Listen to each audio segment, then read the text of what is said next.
Alright, तो मैं आ गया हूँ कैट फॉर्म फिलिंग गाइडेंस का लास्ट पार्ट लास्ट वीडियो के साथ, जिसके बाद हमारा ये वाली सीरीज़ कंप्लीट हो जाएगी। इससे पहले की वीडियो पे जाऊँ, आपको बता दूँ कि भारी डिमांड के चलते हमने इंडिपेंडेंस डे सेल को एक्सटेंड कर दिया है। काफ़ी सारे स्टूडेंट्स बोल रहे थे कि सर थोड़ी देर और दे दो, सर पैसे इकट्ठे कर रहे हैं। तो हमने कहा लो यार, इंडिपेंडेंस डे का मौका याद रखो, we have extended the offer for a few days. तो जल्दी से 25% डिस्काउंट अगर आपको लेना है तो कोड यूज़ करिए freedom25 और ज्वाइन कर लीजिए आरंभ एकेडमी का संभव बैच ज्वाइन करोगे तो बाकी सारे बैचेस की भी आपको सब्सक्रिप्शन ऑटोमेटिकली मिल जाएगी। तो जल्दी से ज्वाइन करिए, कुछ ही दिन के लिए एक्सटेंशन है। Join Sambhav batch, start your CAT preparation and let's fill the form now. तो इससे पहले मैं 3 पार्ट और ले चुका हूँ। पार्ट 1 में मैंने आपको बताया था कि कुछ बेसिक डिटेल्स बताई थी, इनफैक्ट कुछ नहीं, बहुत सारी बेसिक डिटेल्स बताई थी कैट की। इसके अलावा मैंने आपको बताया था कि रजिस्ट्रेशन कैसे करना है। पार्ट बी यानी या रादर पार्ट 2 में मैंने आपको बताया था कि पर्सनल डिटेल्स, कास्ट सर्टिफिकेट, पीडब्ल्यूडी, इन चीज़ों में किसका ध्यान रखना है, इसको लेके क्वेरीज आंसर की थी। और पार्ट सी यानी थर्ड पार्ट में मैंने आपको अकेडमिक्स से रिलेटेड, जो अकेडमिक्स का टैब है उसके बारे में बताया था, graduation, post graduation, dual degree, all of that. ये this is the fourth and the final part in the 4 part CAT form filling video guidance. तो ये हमारा पार्ट डी, आखिरी पार्ट। इसमें हम बात करेंगे वर्क एक्सपीरियंस के बारे में। ऑफ कोर्स अगर आपके पास वर्क एक्सपीरियंस नहीं है तो आप सीधा ये वाला स्किप कर सकते हो। मतलब आई बिलीव ये वीडियो भी मैं स्टार्ट कर रहा हूँ, the the bulk of this video, I think शायद 40-45 minutes, perhaps even 1 hour, is going to be about work experience. तो अगर आपके पास वर्क एक्सपीरियंस नहीं है तो ये वाला टैब आपके लिए है ही नहीं, आप सीधा इसको छोड़ के जा सकते हो। ठीक है, आप सीधा इनफैक्ट स्किप कर सकते हो टू द पार्ट जहाँ पे मैं प्रोग्राम्स के बारे में बात करने वाला हूँ नेक्स्ट, इसी वीडियो में। नेक्स्ट जो हमारा सेक्शन होगा जिसमें प्रोग्राम्स के बारे में बात करूंगा, और इसी वीडियो में आगे फिर मैं बात करूंगा टेस्ट सिटीज़ और पेमेंट की। ओके, नाउ सबसे पहले ये समझ लेते हैं कि वर्क एक्सपीरियंस क्या होता है। तो वर्क एक्सपीरियंस की डेफिनेशन होती है दोस्तों, full time paid job after graduation. तो ये 3 चीज़ें बहुत इंपॉर्टेंट है। आपका वर्क एक्स तभी माना जाएगा, तभी वैलिड है, अगर पहले तो वो फुल टाइम होना चाहिए, विच मीन्स कि कोई पार्ट टाइम जॉब, कोई आर्टिकलशिप, कोई आपने 2-1 महीने की इंटर्नशिप करी है, या कोई भी ऐसा काम जो आप फुल टाइम एक 5-6 डेज अ वीक वाला काम नहीं था, वो वर्क एक्स में काउंट नहीं होगा। अब अगर आप एक फुल टाइम जॉब में हो, चाहे वो वर्क फ्रॉम होम है चाहे हाइब्रिड है, वो अलग बात है, but it has to be a full time job. Full time job पूरे टाइम घर पे भी हो सकती है, मतलब I have done that, pandemic में तो सब नहीं किया है। दूसरा, इट शुड बी पेड। तो अगर आप कहीं पे फ्री में प्रो बोनो काम कर रहे हो, लेट्स से आप किसी एनजीओ में फ्री में जाके अपना टाइम देते हो, वो आपके वर्क एक्स में काउंट नहीं होगा। इनफैक्ट अगर आप सोचो, जो सैलरी स्लिप्स मांगी जाती हैं कुछ केसेस में आपसे, जब आपके बैंक स्टेटमेंट मांगा जाता है, उसका ऑब्जेक्टिव ये इंश्योर करना होता है कि ये एक पेड जॉब थी, प्रो बोनो फ्री वाली जॉब नहीं थी, और ये ग्रेजुएशन के बाद होनी चाहिए। तो यार प्लीज़ अंडरस्टैंड, अगर आपने ग्रेजुएशन के पहले फेसबुक भी खड़ा कर दिया, जैसे कि असल में जुकरबर्ग ने कर दिया था, या लेट्स से आपने कोई कंपनी शुरू भी कर दी, तो वो जितना आपका ग्रेजुएशन के पहले वाला पार्ट है, वो वाला पार्ट आपके वर्क एक्स में नहीं गिना जाएगा। ठीक है, इसी को बहुत डिटेल में मैंने चीज़ों को बताया है अपनी एक यूट्यूब वीडियो में, gap year and work experience. इसका लिंक मैं डिस्क्रिप्शन पे डाल दूंगा। आई वुड हाईली रिकमेंड कि पहले आप ये वीडियो देख लेना। अब आप बोलोगे क्या सर, एक तो आपने यही वीडियो इतनी लंबी बनाने वाले हो, ऊपर से आप बोल रहे हो कि ये वाली वीडियो और देख लो जो 1 घंटा 40 मिनट की दिखा रहा है यहाँ पे। हाँ, अगर आपके पास वर्क एक्सपीरियंस है, या अगर आपने ग्रेजुएशन पूरी कर ली है ना, जितने भी स्टूडेंट्स हैं जिनकी ग्रेजुएशन पूरी हो चुकी है, अगर आपकी कैट 25 में ग्रेजुएशन हो रही है, डोंट वरी, फिर आपको देखने की ज़रूरत नहीं है। बट एनी स्टूडेंट जिनकी ग्रेजुएशन 25 से पहले पूरी हो चुकी है, उनको ये वीडियो ज़रूर देखनी चाहिए, वरना बाद में आप रिग्रेट करोगे कि यार ये वीडियो देख लेता काश में। ठीक है, ऑल राइट, थोड़ा डिटेल में बात करते हैं।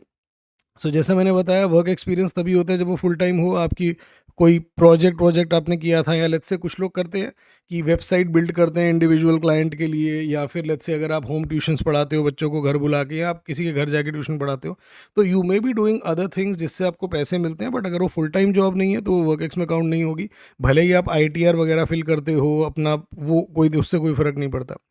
दूसरा, it should be a paid job, like I said, unpaid job, unpaid labour is not considered work experience. और तीसरा, it should be after the completion of your bachelor's degree. ठीक है, अब बैचलर्स डिग्री की कंप्लीशन किस चीज़ को माने? हम काफ़ी बार लोग बोलते हैं कि सर मेरे एग्जाम हुए थे मई में, रिजल्ट आया था जुलाई में, डिग्री मिली थी दिसंबर में। तो इसको let's keep it simple. Graduation पूरी देने का मतलब क्या हो गया? आपने जब भी लास्ट एग्जाम दिया था ना अपने बैचलर्स डिग्री का, आप उसको मान लो। तो लेट्स से आपने 23 जून को अपना लास्ट एग्जाम दिया था बैचलर्स डिग्री का। ठीक है, आप 1 जुलाई ऑनवर्ड्स अपनी वर्क एक्सपीरियंस स्टार्ट कर सकते हो, दिखा सकते हो, अगर आपके पास बाकी सपोर्टिंग डॉक्यूमेंट्स एट्सेट्रा हैं। ठीक है। So be clear in your mind, कहाँ से वर्क एक्सपीरियंस की शुरुआत हो सकती है? जब से आपने अपनी ग्रेजुएशन का लास्ट एग्जाम दिया, उसका रिजल्ट चाहे जब भी आया हो, डिग्री आपको चाहे कब भी मिली हो, राइट? अगर आपका जो वर्क एक्सपीरियंस है इन 3 में से किसी एक चीज़ को भी मीट नहीं करता, तो please be very careful of this. कभी-कभी लोगों को लगता है कि सर मेरा ग्रेजुएशन के बाद का ही है और मेरा तो पेड भी है। बस वो एक चीज़ भूल जाते हैं कि मेरा फुल टाइम नहीं है। तो अगर आपका इन 3 में से किसी एक चीज़ को भी मीट नहीं कर रहा ना, इस किसी एक क्राइटेरियन को भी, तो वो वर्क एक्स में नहीं गिना जाएगा। उसको आप वर्क एक्स वाले पार्ट में मत एंटर करना, गलती कर रहे हो आप, ठीक है? Like I said before, I would highly encourage कि आप ये वाली वीडियो ज़रूर देख लो। उसके बाद आपको काफ़ी क्लैरिटी मिलेगी। इनफैक्ट हो सकता है कि आपके कुछ मार्क्स भी बढ़ जाएँ। सर मार्क्स कैसे बढ़ जाएँगे मेरे? हाँ, वो वीडियो देखना पड़ेगा उसके लिए।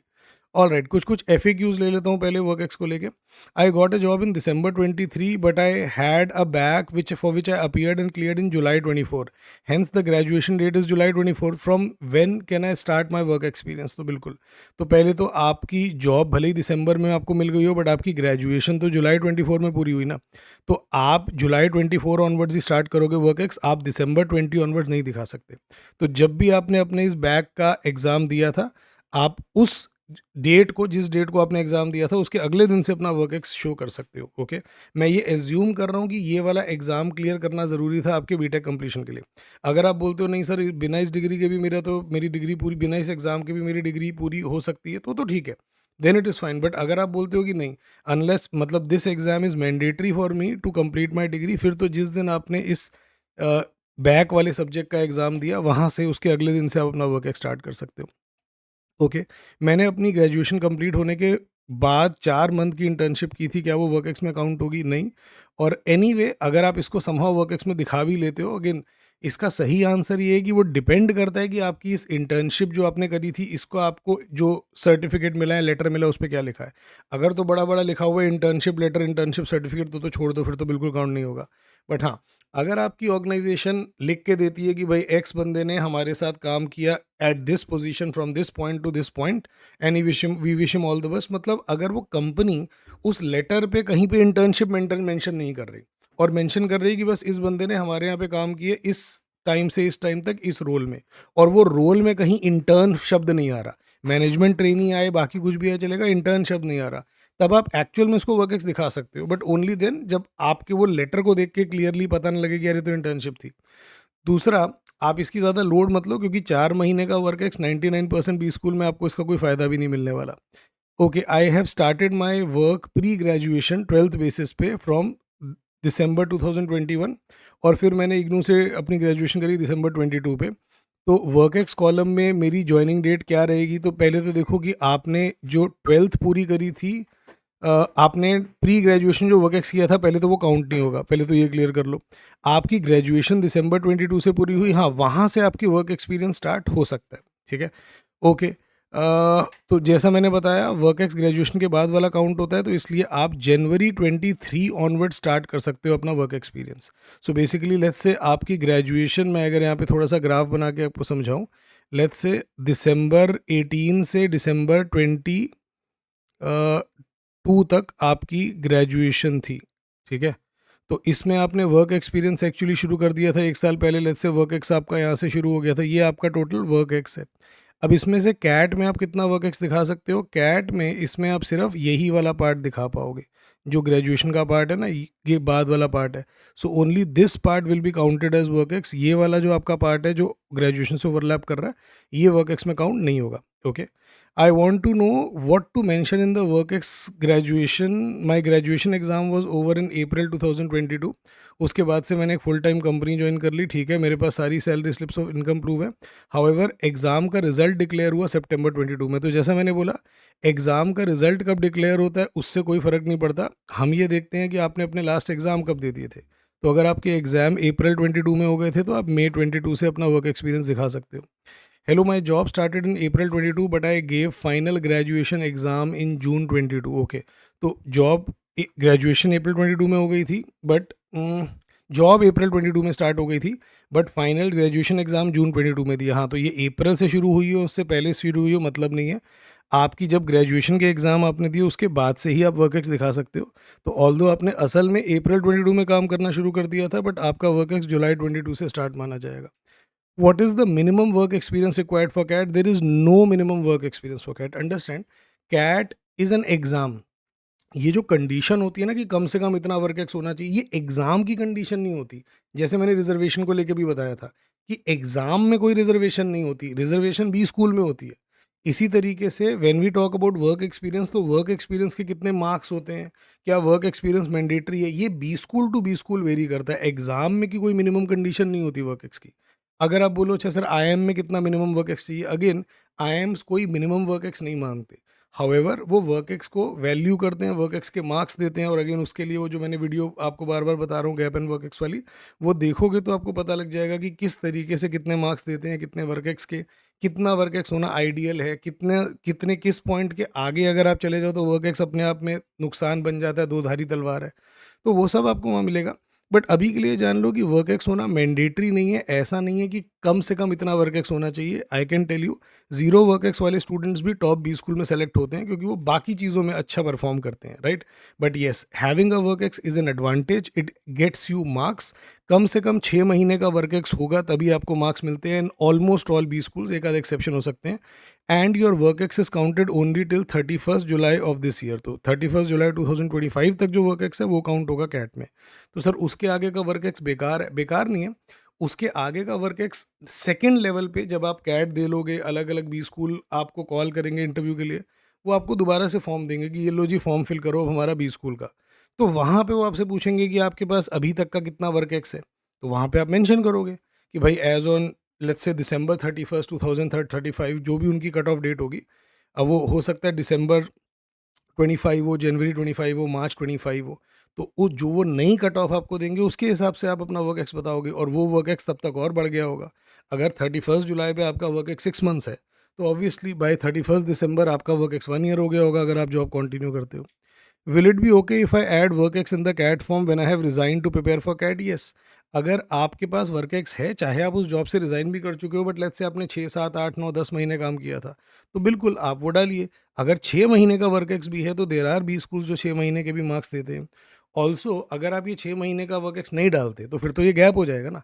भाई अगर मैं 6 महीने काम कर रहा था, मैंने काम किया, 8 महीने काम किया, तो उतना पार्ट तो मैं इजीली जस्टिफाई कर सकता हूँ ना कि भाई 6 महीने का काम कर रहा था। अगर मैं वो भी नहीं डालूंगा तो फिर तो वो फर्दर मेरे गैप को और ज़्यादा कंपाउंड करेगा और ज़्यादा बढ़ा देगा। I have 1.5 years work experience as medical lab technician, call center executive या primary school teacher. That kind of work experience would be considered or not. ये पता नहीं कहाँ से गलत फहमी आ गई, किसने ये उड़ाई थी कि पता है स्कूल के जो टीचर होते हैं, जो कोचिंग सेंटर के टीचर होते हैं ना, उनका वर्क एक्स तो हम काउंट ही नहीं करता। हा, call center executive that work doesn't count. ये मिसकंसेप्शंस हैं, ये रूमर्स हैं। अगेन इसीलिए मैं बोलता हूँ कि यहाँ वहाँ से नहीं सुनना होता। मुझे बहुत लोग बोलते हैं कि सर मैंने कहीं से सुना है, नहीं कहीं से सुना है वो छोड़ दो, या तो सोर्स बताओ कि कहाँ से सुना है, वरना वो एकदम बेकार इन्फॉर्मेशन है। तो understand, all full time paid job after graduation are counted as work experience. अगर आपने कहीं पे फुल टाइम किसी कंपनी में as a cab bus driver काम किया है, कहीं पे आप स्वीपर थे, फुल टाइम एम्प्लॉयड थे, बट फुल टाइम वॉचमैन थे किसी सोसाइटी में, ये भी वर्क एक्सपीरियंस काउंट होगा आपका। सो एज लॉन्ग एज आपने किसी भी ऑर्गेनाइजेशन में, किसी भी रजिस्टर्ड ऑर्गेनाइजेशन में कोई भी फुल टाइम जॉब की है जो कि पेड थी और ग्रेजुएशन के बाद थी, that is considered work experience. चाहे वो कॉल सेंटर एग्जीक्यूटिव थे, चाहे मेडिकल लैब टेक्नीशियन थे, चाहे आप किसी कोचिंग सेंटर में एजुकेटर थे, बट फुल टाइम थे। फुल टाइम ज़रूरी है, ये नहीं होना चाहिए कि मैं हफ्ते में 2 दिन वाला था। At least on paper full time होना चाहिए, असल में चाहे कुछ भी रहा हो। Is articleship completed as a part of CA counted as work ex? No. जैसे कि हमने बात की इंटर्नशिप्स, आर्टिकलशिप्स, ये वाली जो चीज़ें होती हैं वर्क एक्स में काउंट नहीं होती। हाउएवर इनको आप मेंशन कर सकते हो, बहुत सारे एग्जाम्स इनको मेंशन करने की आपको ऑप्शन देते हैं। जैसे कि अभी हमने लास्ट वाली वीडियो में मैंने आपको बताया कि प्रोफेशनल कोर्सेज का एक कॉलम था, तो वहाँ पे जब आप सीए की डिटेल फिल करते हो तो पूछता है ना number of months in articleship. तो वहाँ पे आप मेंशन करोगे। इसी तरीके से जैट, आईएसबी और भी बहुत सारे बी स्कूल्स हैं that let you fill this detail कि आपने कितने मंथ्स की आर्टिकलशिप की है, बट ये वर्क एक्स में नहीं डालेंगे इसको।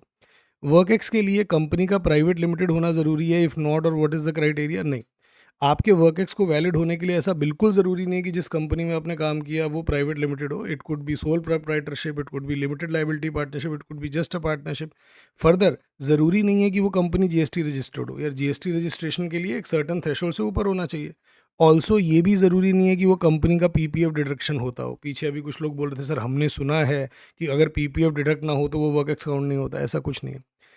Okay, I have started a business in the third year of my graduation. It is a registered one and I have all the documents regarding it, but in my final exam ended in June last year.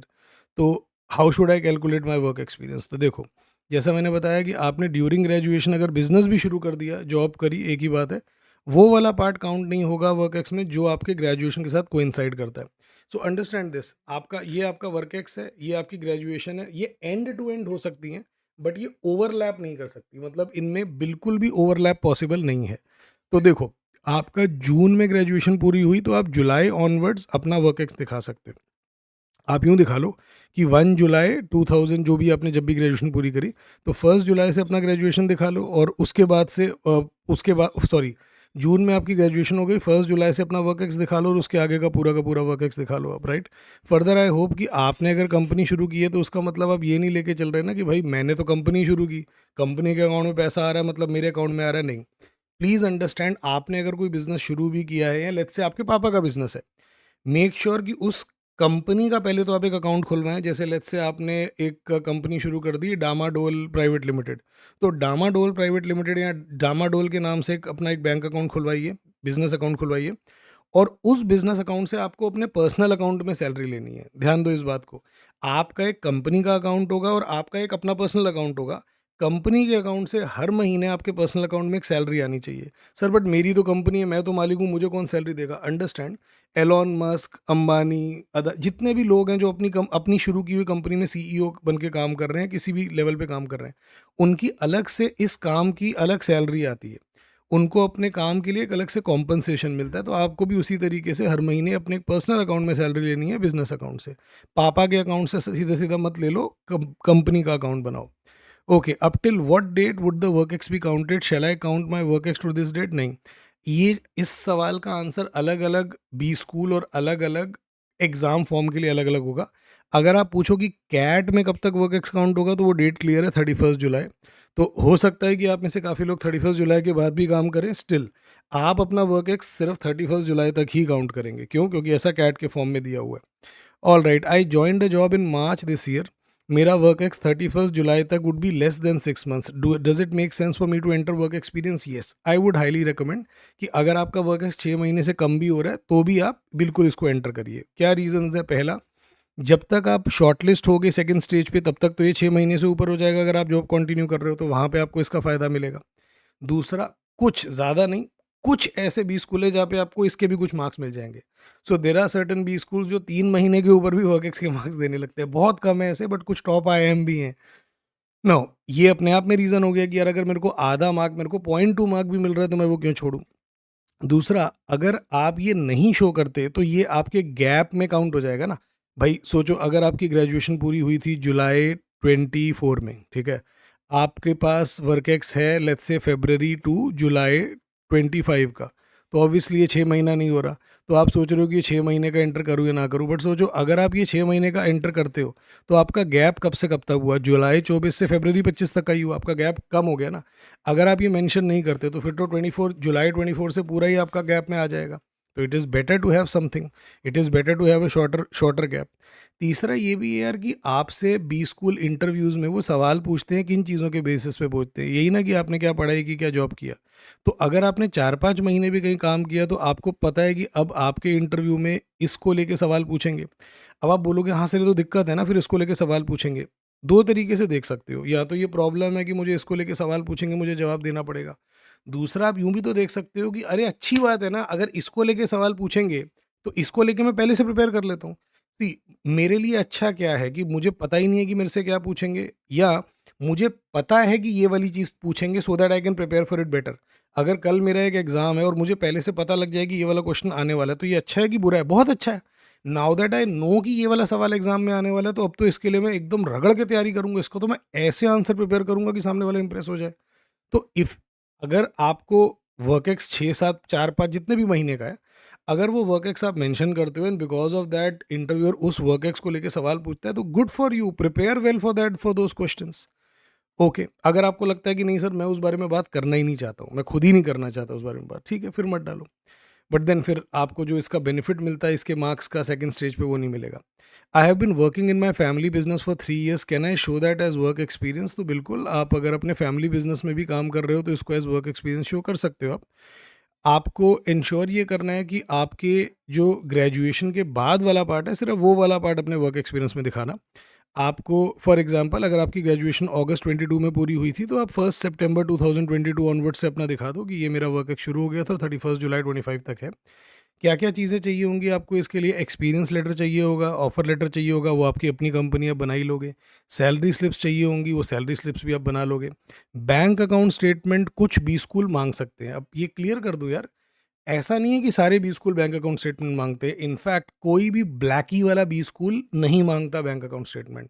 पीछे किसी ने, मैंने video बनाई थी जब work ex वाली, तो किसी एजुकेटर ने लिख दिया था कि भाई कुछ लोग गलत गलत गलत फैला रहे हैं कि बैंक अकाउंट स्टेटमेंट पूरे थ्रू आउट ड्यूरेशन नहीं चाहिए होती, ब्लैकी में भी चाहिए होती है। तो मैं क्लियर कर रहा हूँ यहाँ पे, ब्लैकी में कोई बैंक अकाउंट स्टेटमेंट नहीं मांगता। As a matter of fact 90% B school में आपसे कोई बैंक अकाउंट स्टेटमेंट नहीं मांगेगा। स्टिल कुछ बी स्कूल में बैंक अकाउंट स्टेटमेंट मांगी जा सकती है, स्पेशली अगर उनको थोड़ा डाउट हो आपके वर्क एक्स पे। फॉर एग्जांपल जो अभी कैट 24 का रिजल्ट आया उसके बाद कैप के आईएम्स जो हैं, जो आपको पता होगा न्यू आईएम्स और बेबी आईएम्स है, उनमें से कुछ बी स्कूल्स ने, कुछ आईएम्स ने बैंक अकाउंट स्टेटमेंट मांगी थी। वो भी सबसे नहीं मांगी थी जहाँ पे उनको थोड़ा डाउट लगा। तो यस, बैंक अकाउंट स्टेटमेंट मांगी जा सकती है, which is a rare thing. तो इसलिए आपको क्या करना है, जैसे मैंने अब आपको पीछे बताया, आपके जो फैमिली बिजनेस है उसका अकाउंट होना चाहिए, पापा का अकाउंट नहीं।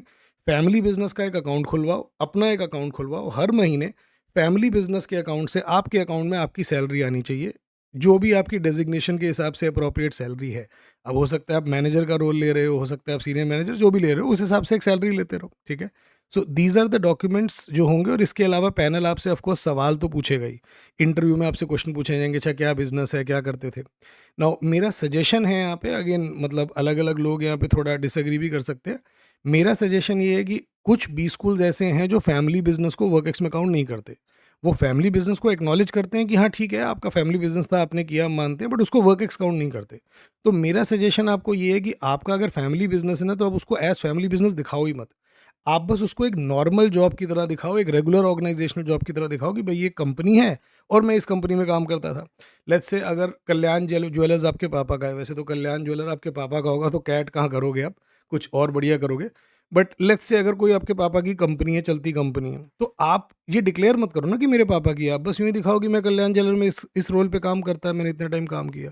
सो show it as a normal business that you work at as an employee, और जो आपका रोल था वगैरह वो आप डिफरेंट फिर करोगे। This is my suggestion, you may or may take it, may not take it.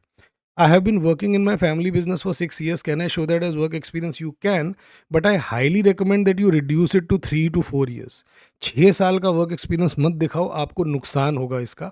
Almost सारे बी स्कूल में 5 साल से ऊपर का वर्क एक्सपीरियंस की नेगेटिव मार्क्स आपको मिलते हैं। मतलब it's a deal breaker, it's something that's it's a snake around your neck essentially. तो आप अगर ये नुकसान नहीं लेना चाहते, आपका तो फैमिली बिजनेस ही है, तो आप अपनी मर्जी से जितना भी दिखा सकते हो। 1-2 साल का गैप दिखा दो, 3 से 4 साल का वर्क एक्स दिखा दो। To know more about this watch this video gap year and work ex. हमारे यूट्यूब चैनल पे आपको आरंभ अकेडमी की यूट्यूब चैनल पे मिल जाएगी। Okay, I am a BCom graduate and from next month onwards I join my family business and have been doing since then. मैंने कोई सैलरी नहीं विड्रॉ करी और पेमेंट जो होती है पर्सनल अकाउंट में होती है। I feel full time work experience अगर मेरे को कैश में मिला था। देखो यार, इसको समझो, आप इसको वर्क एक्सपीरियंस दिखा सकते हो, बिल्कुल दिखा सकते हो, बट आप अभी से एटलीस्ट सैलरी लेना शुरू कर दो अपने अकाउंट में। जैसे मैंने अभी बताया ना कि अपनी आपकी बिजनेस का, फैमिली बिजनेस का जो भी अकाउंट है, बैंक अकाउंट है, उससे अपने पर्सनल अकाउंट में स्टार्टिंग फ्रॉम नाउ हर महीने एक फिक्स डेट में, और आइडियली वो फिक्स डेट पहले हफ्ते के अंदर होनी चाहिए, 4th 5th 6th of a month, एक सैलरी लेना स्टार्ट कर दो। 90% बी स्कूल आपसे मांगेंगे नहीं बैंक स्टेटमेंट, जो मांगेंगे भी उनमें से भी ज़्यादातर लास्ट 6 मंथ्स की मांगेंगे। तो अंडरस्टैंड, अगर आपका इंटरव्यू मार्च में हो रहा है तो लास्ट 6 मंथ्स का मतलब क्या हो गया? मार्च 26 से पीछे जाते जाओ, February 26, जनवरी 26, दिसंबर 26, नवंबर, अक्टूबर, सितंबर। तो अगर आप नेक्स्ट मंथ से भी शुरू करते हो और आपका इंटरव्यू मार्च 26 में हो रहा है, तो आपके पास 6 महीने की बैंक अकाउंट स्टेटमेंट हो जाएगी। आइडियली अगस्त से ज़्यादा देरी नहीं करनी चाहिए, क्योंकि कुछ इंटरव्यू आपके फरवरी में भी होंगे, बट ठीक है, जो हो गया सो हो गया, एटलीस्ट अब से शुरू कर दो। I am working in my family business for last 16 months but I got my salary in my saving account, is that a problem? नहीं, कोई दिक्कत नहीं है, आपके सेविंग अकाउंट में आ रही है, चलेगा। I have my own business of jute and handicrafts, I have my own ITR and business ITR, can I mention my business as work ex in CAT? Absolutely yes. अगर आपने खुद ये business शुरू किया, और ये आई एम एज्यूमिंग कि आपकी ग्रेजुएशन के बाद का बिजनेस है, तो अगर ग्रेजुएशन के बाद का आपका बिजनेस है, आपको एब्सोल्युटली ये पूरा वर्क एक्स काउंट होता है।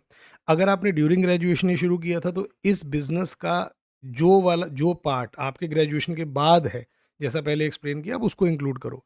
You should absolutely mention in the interview कि आपने बिजनेस शुरू किया। It puts you an amazingly positive light. It marks a beautiful impression on the panel कि यार ये बंदा तो actual entrepreneurial instinct, entrepreneurial spirit रखता है, ऑलरेडी बिजनेस शुरू कर चुका है, तो बिल्कुल आपको मेंशन करना चाहिए। I have my work experience in various sectors and industry, shall I fill all of that or just the relevant work experience? आप सारा का सारा वर्क एक्सफिल करिए। अंडरस्टैंड कि बहुत सारे स्टूडेंट्स होते हैं जो आपकी एज में they are beginning their career, they themselves do not know कि यार मैं किस सेक्टर को बिलोंग करता हूँ, तो वो एक्सपेरिमेंट करते हैं, हिट एंड ट्रायल करते हैं कि चल ये वाला ट्राई करते हैं, चल यहाँ पे काम करके देखते हैं। तो काफ़ी लोग कर रहे होते हैं, उसमें कोई बुराई नहीं है। ऑल्सो अभी जो ये जो स्टेज है, इस स्टेज पे तो सिर्फ ये देखा जाता है कि आपका टोटल वर्क एक्स कितना है क्वांटिटेटिव टर्म्स में।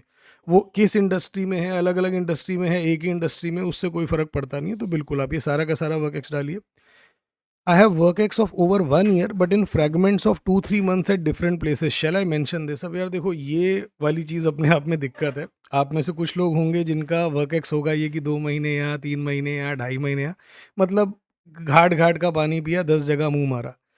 क्या ये वाला वर्क एक्स कैट में शो किया जा सकता है? देखो, कैट में तो बिल्कुल शो किया जा सकता है। कैट में तो आप एक एक महीने के 12 भी अगर वर्क एक्स डालोगे तो आपका 1 साल का वर्क एक्स हो जाएगा, और वो सही है, उसका फ़ायदा भी आपको मिलेगा।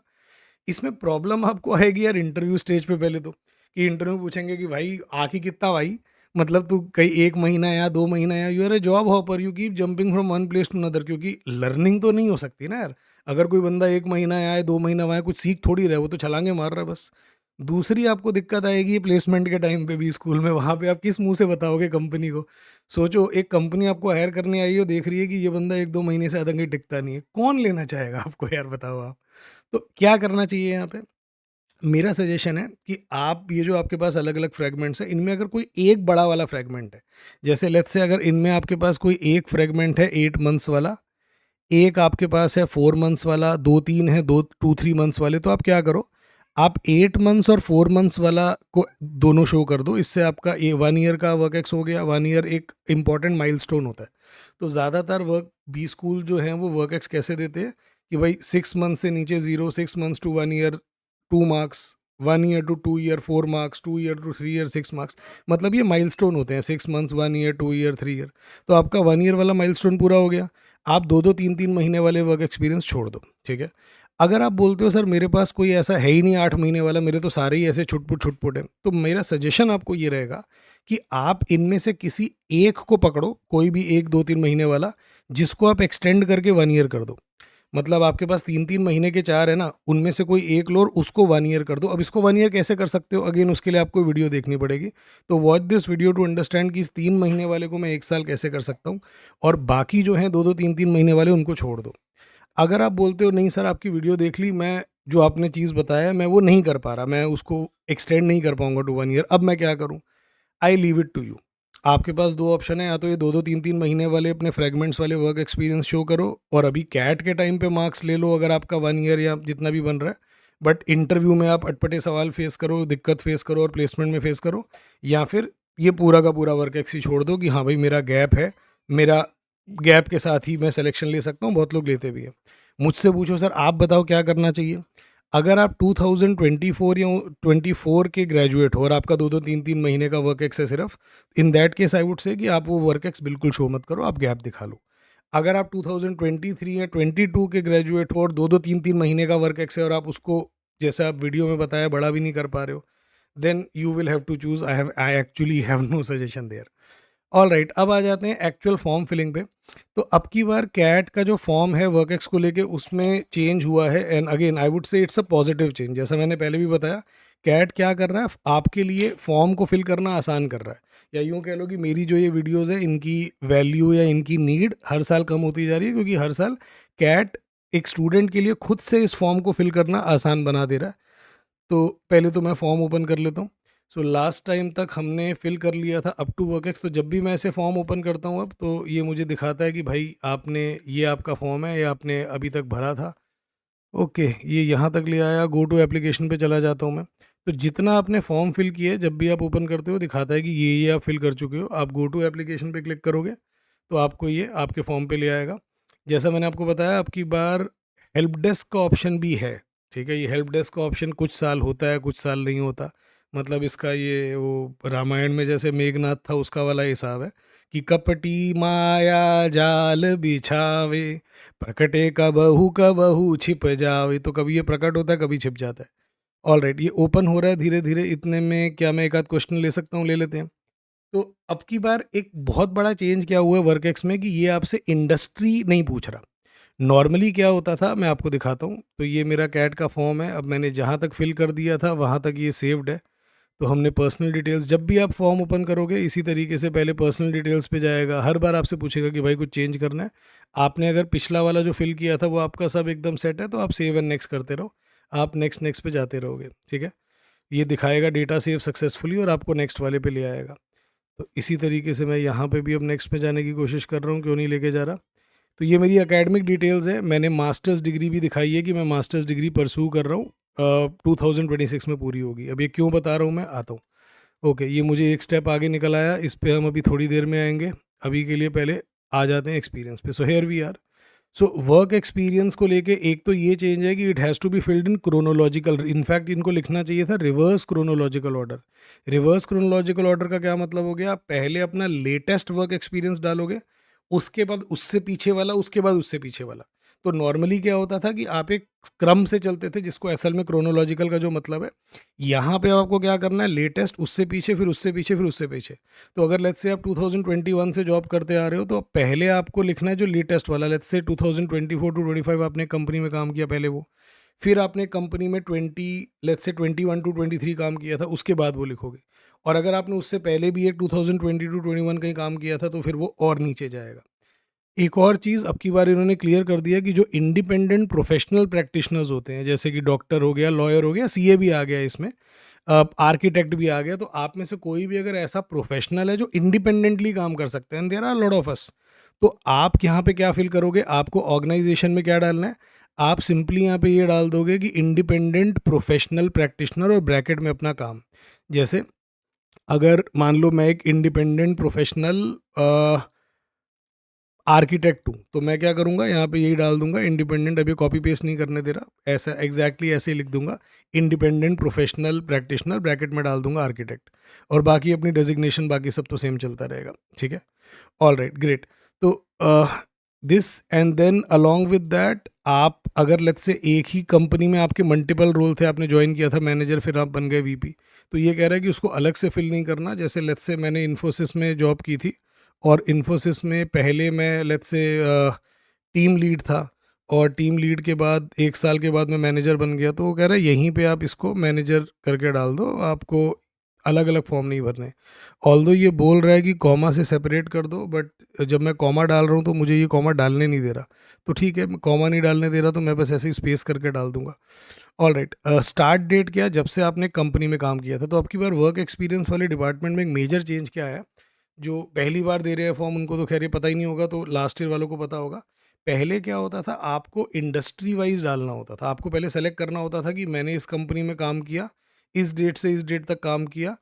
इनफैक्ट वो कंपनी पूछता भी नहीं था आपसे, वो बस आपसे इंडस्ट्री पूछता था। इंडस्ट्री में होता था ऑटो एंसिलरी होता था आपके पास, बैंकिंग होता था, इस तरीके से इंडस्ट्रीज़ की लिस्ट थी। आपको बताना होता था कि भाई मैंने इस इंडस्ट्री में इस डेट से इस डेट तक काम किया, चाहे एक कंपनी में चाहे 4 कंपनी में। And I would really acknowledge this effort by CAT to simplify the form, कि अब की बार उन्होंने चीज़ें बहुत अच्छी कर दी कि आपको अपनी ऑर्गेनाइजेशन का नाम डालना है, वो किस इंडस्ट्री की आपको सोचना ही नहीं है। आपको अपनी डेजिग्नेशन डालनी है, जो भी आपकी डेजिग्नेशन थी, और आपको start date to end date डालना है। नाउ जब आप सीरियल नंबर 1 में डाल रहे हो तो ये आपकी लेटेस्ट वाली जॉब होनी चाहिए। लेट्स से आपने 2024 टू 25 कहीं काम किया। अच्छा, एक आपको मज़ेदार चीज़ पहले यहाँ पे दिखाता हूँ। लेट्स से मैं वर्क एक्स फिल करने की कोशिश करता हूँ, और मैं 2000 जुलाई दिखाता हूँ कि मैंने जुलाई 2023 1 जुलाई 2023 से काम किया। ये मुझे नहीं सेलेक्ट करने देगा, पता है क्यों? ये बोल रहा है कि भाई तेरी ग्रेजुएशन ही अगस्त 24 में पूरी हुई है, तू 23 में कहाँ से काम कर रहा था? तो अंडरस्टैंड, जैसे मैंने आपको बताया कि क्यों आपकी ग्रेजुएशन और आपका वर्क एक्स ओवरलैप नहीं कर सकता, या आपको फिल नहीं करने देगा। आपकी जो भी टोटल वर्क एक्सपीरियंस है, चाहे आप 1 कंपनी, 2 कंपनी, 3 कंपनी, जो भी आपका सबसे पुराना वाला भी जो वर्क एक्स है ना, वो ग्रेजुएशन के बाद का होना चाहिए। तो you have to keep the end of graduation in such a way कि वो आपके वर्क एक्सपीरियंस को ना खा पाए। तो अगर आप बोलते हो कि सर मेरा वर्क एक्सपीरियंस एक्चुअल में शुरुआत हो रही है 1 जुलाई 2024 से, बट मेरी ग्रेजुएशन भी पूरी हुई थी लेट्स से अगस्त 24 में, तो आप ग्रेजुएशन को थोड़ा शिफ्ट कर दो, ग्रेजुएशन को थोड़ा पीछे डाल दो। काफ़ी बार ऐसा हो जाता है कि ग्रेजुएशन के आपकी जो एग्ज़ाम का रिज़ल्ट वगैरह लेट आता है वटेवर, तो इट्स ओके, आप थोड़ा सा पीछे कर सकते हो, 1-2 महीना, फ़र्क नहीं पड़ेगा उससे। सो ये मेरा सबसे लेटेस्ट वाला वर्क एक्सपीरियंस होगा। लेट्स से मेरा जो लेटेस्ट वर्क एक्सपीरियंस है वो 2025 का है, ठीक है? सो मैंने 1 जनवरी 2025 को काम किया, और एंड डेट क्या चूज़ करूँगा? एंड डेट बाय डिफ़ॉल्ट आपकी 31 जुलाई होगी। तो जो पहला वाला आपका जो फॉर्म, अगर आप कहीं काम कर भी रहे हो लेट्स से अभी भी, तो एंड डेट 31 जुलाई से आगे तो हो ही नहीं सकती। ब्रेक इन एक्सपीरियंस का क्या मतलब होता है? वैसे तो इसका कोई मतलब बनता नहीं है। ब्रेक इन एक्सपीरियंस होता था जब एक ही इंडस्ट्री में आप मल्टीपल ऑर्गेनाइजेशंस में आपने काम किया हो। तो आप बताते थे कि जैसे मान लो मैंने इन्फोसिस जॉइन किया, इन्फोसिस छोड़ा, फिर 1 महीने बाद टीसीएस जॉइन किया, तो 1 महीना बीच में गैप आया, वहाँ पे लिखना होता था। अब ये क्या बोल रहे हैं? ये बोल रहे हैं कि please mention the number of days you temporarily exerted a particular industry. भाई अब तो आप इंडस्ट्री दे ही नहीं रहे हो, अब तो आप ऑर्गेनाइजेशन दे रहे हो। तो ये होना ही नहीं चाहिए अब की बार, ये वाली चीज़। वो आई होप अगले साल तक कैट को ये समझ में आएगी कि क्योंकि अब हमने इंडस्ट्री हटा दी है, अब तो इंसान अपने ऑर्गेनाइजेशन का ही वर्क एक्सपीरियंस लिख रहा है। तो अब की बार ब्रेक इन एक्सपीरियंस का कोई मतलब ही नहीं बनता, अनलेस अगर किसी बंदे ने एक कंपनी में जॉब छोड़ी और उसी कंपनी में दोबारा ज्वाइन कर लिया। तो यहाँ पे आप ज़ीरो डाल सकते हो, यहाँ पे ज़ीरो एंटर करोगे आप, और यहाँ पे कोई फ्रैक्शन नहीं आ सकता बाय द वे। तो ये इसने आपके डेज़ कैलकुलेट कर लिए, कितने डेज़ हो गए? 212 डेज़ हो गए, उसी को इसने मंथ में खुद से कैलकुलेट भी कर लिया, ठीक है? तो ये 1 जनवरी से लेके 31 जुलाई को अपने हिसाब से कैलकुलेट कर लेता है। अब यही मान लो, चलो ये मेरा पहला वाला एक्सपीरियंस हो गया। अब मैं इसके बाद लेट्स से एक दूसरा एक्सपीरियंस ऐड करना चाहता हूँ, तो ऐड अनदर रो करूँगा। अगेन यहाँ पे मैं कोई कंपनी डाल दूँगा, लेट्स से मैंने टीसीएस डाल दिया, लेट्स से मैंने यहाँ पे मैनेजर डाल दिया, और उसके बाद आप छोटे स्मॉल में भी डालोगे तो अपने आप कैपिटल में कर लेगा, कोई दिक्कत नहीं है। अब यहाँ पे जो मेरी स्टार्ट डेट होगी वो कब से हो सकती है, मैं कब से स्टार्ट कर सकता हूँ? ऑफ कोर्स मैं ग्रेजुएशन से पहले तो स्टार्ट कर ही नहीं सकता, क्योंकि ग्रेजुएशन से पहले आपका वर्क एक्स नहीं हो सकता। दूसरा, आई नीड टू इंश्योर कि मेरा लेटेस्ट वाला तो ऊपर चला गया, है ना? अब यहाँ पे उससे पीछे का आ सकता है। तो मैंने 1 जनवरी 2025 में वहाँ जॉइन किया था। तो ये जो भी जॉब होगी it has to end by 31 December 2025, मतलब 24, सॉरी नॉट 25। अगर मेरी जो लेटेस्ट वाली जॉब है वो 1 जनवरी 25 को शुरू हुई थी, तो मेरी पिछली जॉब 31 दिसंबर तक ख़त्म हो जानी चाहिए।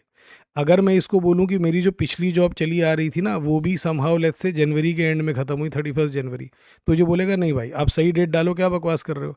आप ये बोल रहे हो कि आपने 1 जनवरी को अपनी अगली वाली जॉब ज्वाइन कर ली थी, तो पिछली जॉब उससे पहले ख़त्म हो जानी चाहिए।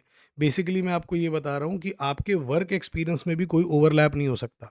ये नहीं हो सकता कि मैंने एक कंपनी में जॉब करी, लास्ट के इस कंपनी में जो लास्ट के 2 महीने थे और अगली कंपनी में जो लास्ट के दो शुरू के 2 महीने थे वो ओवरलैप कर रहे थे, नहीं। Your work experience too can not overlap even by a single day, वो ये अलाउ नहीं करता। समझ आ रहा है? ओके, इसको लेके कुछ और आपके क्वेश्चंस क्वेरीज में देख लेता हूँ। सो स्टार्ट डेट में आपको क्या डालना है? अगेन जिस डेट में ये पिछली बार का है तो इसमें कुछ कुछ मुझे बदलाव करने पड़ेंगे। इंडस्ट्री की ज्वाइनिंग नहीं, अब की बार क्या हो जाएगा? You must know the exact date of joining a company. For example, अगर आपने 2 आईटी कंपनी ज्वाइन करी थी, टीसीएस, इन्फोसिस, तो अब की बार क्या करना है? अब की बार आपको इन दोनों कंपनीज का वर्क एक्सपीरियंस अलग अलग रोज में मेंशन करना है। लास्ट ईयर तक ये दोनों एक में ही मेंशन होती, क्योंकि इंडस्ट्री सेम है, दोनों की आईटी है। बट अब की बार दोनों की अलग अलग वर्क एक्सपीरियंस सेंटर होगा। पहले आप लेटेस्ट वाला वर्क एक्सपीरियंस डालोगे जो अभी चल रहा है, या जो सबसे रीसेंट वाला जो आपने जॉब छोड़ी, और फिर उसके पीछे वाला डालोगे। दोनों की अलग अलग ज्वाइनिंग डेट और एंड डेट होगी। ज्वाइनिंग डेट आपके ऑफर लेटर पे दी होती है, ओके। एंड डेट क्या होती है आपको पता ही होता है, कब आपने छोड़ा। एंड डेट अगेन, ये पिछली बार तक क्या होता था, पिछली बार तक होता था कि ये इंडस्ट्री की, आपके एक पर्टिकुलर इंडस्ट्री की एंड डेट होती थी, बट अब की बार ये इंडस्ट्री की वर्क डेट नहीं है, this time it is the end date in an organisation. तो आपने जिस डेट पे एक पर्टिकुलर ऑर्गेनाइजेशन छोड़ा, उस डेट को आप यहाँ पे डालोगे। ओके, ये अब आप इन रेलिवेंट नहीं है अब की बार। 31 जुलाई आपका लास्ट डेट रहेगा for work experience, goes without saying. Break in experience again, अब इसकी ज़्यादा रेलेवेंस नहीं है। पहले ब्रेक इन एक्सपीरियंस का मतलब क्या होता था कि भाई मैंने एक जगह, लेट्स से मैंने एक बैंक, मैंने एचडीएफसी बैंक ज्वाइन किया, 1 साल काम किया, फिर वहाँ मैंने रिज़ाइन कर दिया और आईसीआईसी बैंक ज्वाइन किया 2 महीने बाद, फिर वहाँ 1 साल काम किया। तो मेरा टोटल वर्क एक्सपीरियंस कितना है? 2 साल का है। 1 साल एचडीएफसी, 1 साल आईसीआईसीआई। बट इन दोनों के बीच में 2 महीने का गैप है, तो ये उसके लिए होता था। अब की बार इसकी कोई रेलेवेंस नहीं है, तो आप ब्रेक इन एक्सपीरियंस में ज़ीरो एंटर कर देना जहाँ जहाँ पे आए। ऑल राइट, ये रेलेवेंट नहीं है एक इंडस्ट्री से दूसरी इंडस्ट्री, अब की बार इंडस्ट्री का लेना देना ही नहीं है। डेसिमल नहीं आ सकता, तो इसलिए ज़ीरो ही एंटर करेंगे, होल नंबर। एक्सपीरियंस डेज में काउंट होता है, जैसा आपने देखा कि आप जब भी स्टार्ट डेट और एंड डेट डालोगे, उसके बेसिस पे ये खुद से कैलकुलेट कर लेता है कि आपको कितने डेज़ का एक्सपीरियंस है, और उन डेज़ को मंथ्स में ट्रांसलेट कर लेता है। तो टोटल वर्क एक्सपीरियंस वाला कॉलम आपको फिल नहीं करना होता, ये अपने आप में कैलकुलेट कर लेता है। आपको बस स्टार्ट डेट एंड डेट डालनी है। What all documents do I need to upload in CAT application form to support my work experience? None. Understand कि वर्क एक्सपीरियंस को सपोर्ट करने के लिए आपको कोई डॉक्यूमेंट एंटर नहीं करना, डॉक्यूमेंट की कोई नीड नहीं होती। इंस्टेड क्या होता है, ये आपको सिर्फ स्टार्ट डेट और एंड डेट डालनी होती है, और ये उसके बेसिस पे कंप्यूट कर लेता है। आपसे जो भी डॉक्यूमेंट्स मांगे जाएंगे वो इंटरव्यू के स्टेज पे मांगे जाएंगे, वन। दूसरा, जब आप एक फाइनल बी स्कूल जब कोई ज्वाइन कर लोगे, तब आपसे मांगे जाएंगे। तो ऑफकोर्स इनकी अच्छे से वो तसल्ली करेंगे, तब्दीश करेंगे, बट अभी कैट के फॉर्म में आपको वर्क को सपोर्ट करने के लिए कोई लेटर, कोई एक्सपीरियंस लेटर, कोई joining letter, nothing, bank salary statement, कुछ आपको अपलोड नहीं करना। अभी आपको सिर्फ बताना है कि मेरा टोटल वर्क एक्सपीरियंस कितना है। ये सारी चीज़ों की डिमांड आपसे बाद में की जाएगी। क्या क्या डॉक्यूमेंट्स चाहिए होते हैं, नाउ दिस इज़ इंपॉर्टेंट। काफ़ी लोगों को इसको लेके डाउट रहता है कि कौन कौन से डॉक्यूमेंट्स चाहिए मुझे in order to support my claim for work experience. तो देखो, one most important document is work ex letter. सारे बी स्कूल आपसे मांगेंगे कि अपना वर्क एक्स लेटर प्रेजेंट करो। इसके अलावा कुछ बी स्कूल्स ये बोल सकते हैं कि साथ में हमको ज्वाइनिंग लेटर चाहिए आपका, कुछ बोल सकते हैं कि आपका वर्क एक्स लेटर साथ में रेजिग्नेशन लेटर चाहिए, कुछ ये भी बोल सकते हैं कि हमको दोनों चाहिए, कुछ ये भी बोल सकते हैं कि अपनी ऑर्गेनाइजेशन से एनओसी ला के दो। मतलब आपकी ऑर्गेनाइजेशन बोले कि हाँ भाई, ये बंदा हमको हमारे यहाँ काम किया, और ये बंदा अब अगर कहीं और ज्वाइन करना चाहे या एमबीए करना चाहे, हमको उससे कोई दिक्कत नहीं है। मतलब कुछ पेंडिंग नहीं है आपका आपकी कंपनी में। सारी बी स्कूल नहीं मांगते। अगर आप मुझसे पूछो, NOC is something that is asked very rarely, generally B school नहीं मांगते, बट हाँ, रेयर केस में मांग सकते हैं। Most B schools would ask for salary slips. अब ये सैलरी स्लिप क्या होती है यार? एक बेसिकली, मैंने वही वीडियो देखो मेरी गैप वाली, वहाँ पे मैंने एक सैंपल भी डाला हुआ है। सैलरी स्लिप एसेंशियली दिखाती है कि इस बंदे की सैलरी का ब्रेकअप क्या था, एचआर इसका हाउस रेंट अलाउंस क्या था, ट्रांसपोर्ट अलाउंस क्या था, ये अलग अलग चीज़ें क्या थी, और बेसिकली इसको मिलता क्या था, ग्रॉस सैलरी वगैरह रहती है। तो वो सैंपल मैंने डाला हुआ है, आप देख लो उस वीडियो में जाके। कितने मंथ्स की सैलरी स्लिप मांगेंगे, that varies from B school to B school. कुछ बी स्कूल में लास्ट 3 मंथ्स की सैलरी स्लिप मांगते हैं, कुछ में लास्ट 6 मंथ्स की मांगते हैं। कुछ बी स्कूल आजकल ये भी बोलते हैं कि जो आपका एक्सपीरियंस था उसका फर्स्ट और लास्ट मंथ की सैलरी स्लिप दो। अब ये फर्स्ट और लास्ट मंथ किसका है? जो मेरी सबसे रीसेंट जॉब थी उसका। मेरी 3 जॉब थी, तो पहली वाली का फर्स्ट और आखिरी वाली का लास्ट, अगेन बी स्कूल पे डिपेंड करता है, वो कैसे भी कर सकते हैं। फर्स्ट और लास्ट मंथ की मांगने का मतलब क्या होता है? इसीलिए कि आप ऐसा ना हो कि 6 महीने का काम है उसको 2 साल दिखा रहे हो, ये ऑब्जेक्टिव होता है। क्या सारे बी स्कूल फर्स्ट और लास्ट मंथ की मांगते हैं? नहीं, it is something rare, but B schools can ask for it. 3 month 6 months pretty usual practice है। क्या बैंक अकाउंट स्टेटमेंट भी मांगी जाती हैं? जैसा मैंने बोला, in very rare state cases also. कुछ बी स्कूल ऐसे हैं जो सबसे नहीं मांगते बैंक अकाउंट स्टेटमेंट, कुछ ही लोगों से मांगते हैं जिन पे उनको डाउट होता है कि यार इसके थोड़ी गड़बड़ लग रही है, इसका मामला थोड़ा टेढ़ा है। जैसे कि कैप आईएम्स ने अब की बार किया, ब्लैकी कभी नहीं मांगते bank account statement. Okay, do B schools indulge in background checks? No, B schools कभी भी बैकग्राउंड चेक्स में इंडल्ज नहीं करते कि अपने कोई अपना खोजी बंदा लगा दिया कि जा पता करके उस कंपनी में लोगों से बात कर, अरे सुनो, ये अशोक यहाँ काम करता था क्या? ये नहीं करते बी स्कूल कभी। इनफैक्ट ये तो बहुत दूर की बात होगी, वो आपकी कंपनी में फ़ोन करके भी नहीं पूछते, वो बैकग्राउंड वेरिफिकेशन भी नहीं करते, फिजिकल इन्वेस्टिगेशन तो बिल्कुल भी नहीं करते, डॉक्यूमेंट्स देखते हैं बस। कुछ और क्वेश्चंस इसी पे।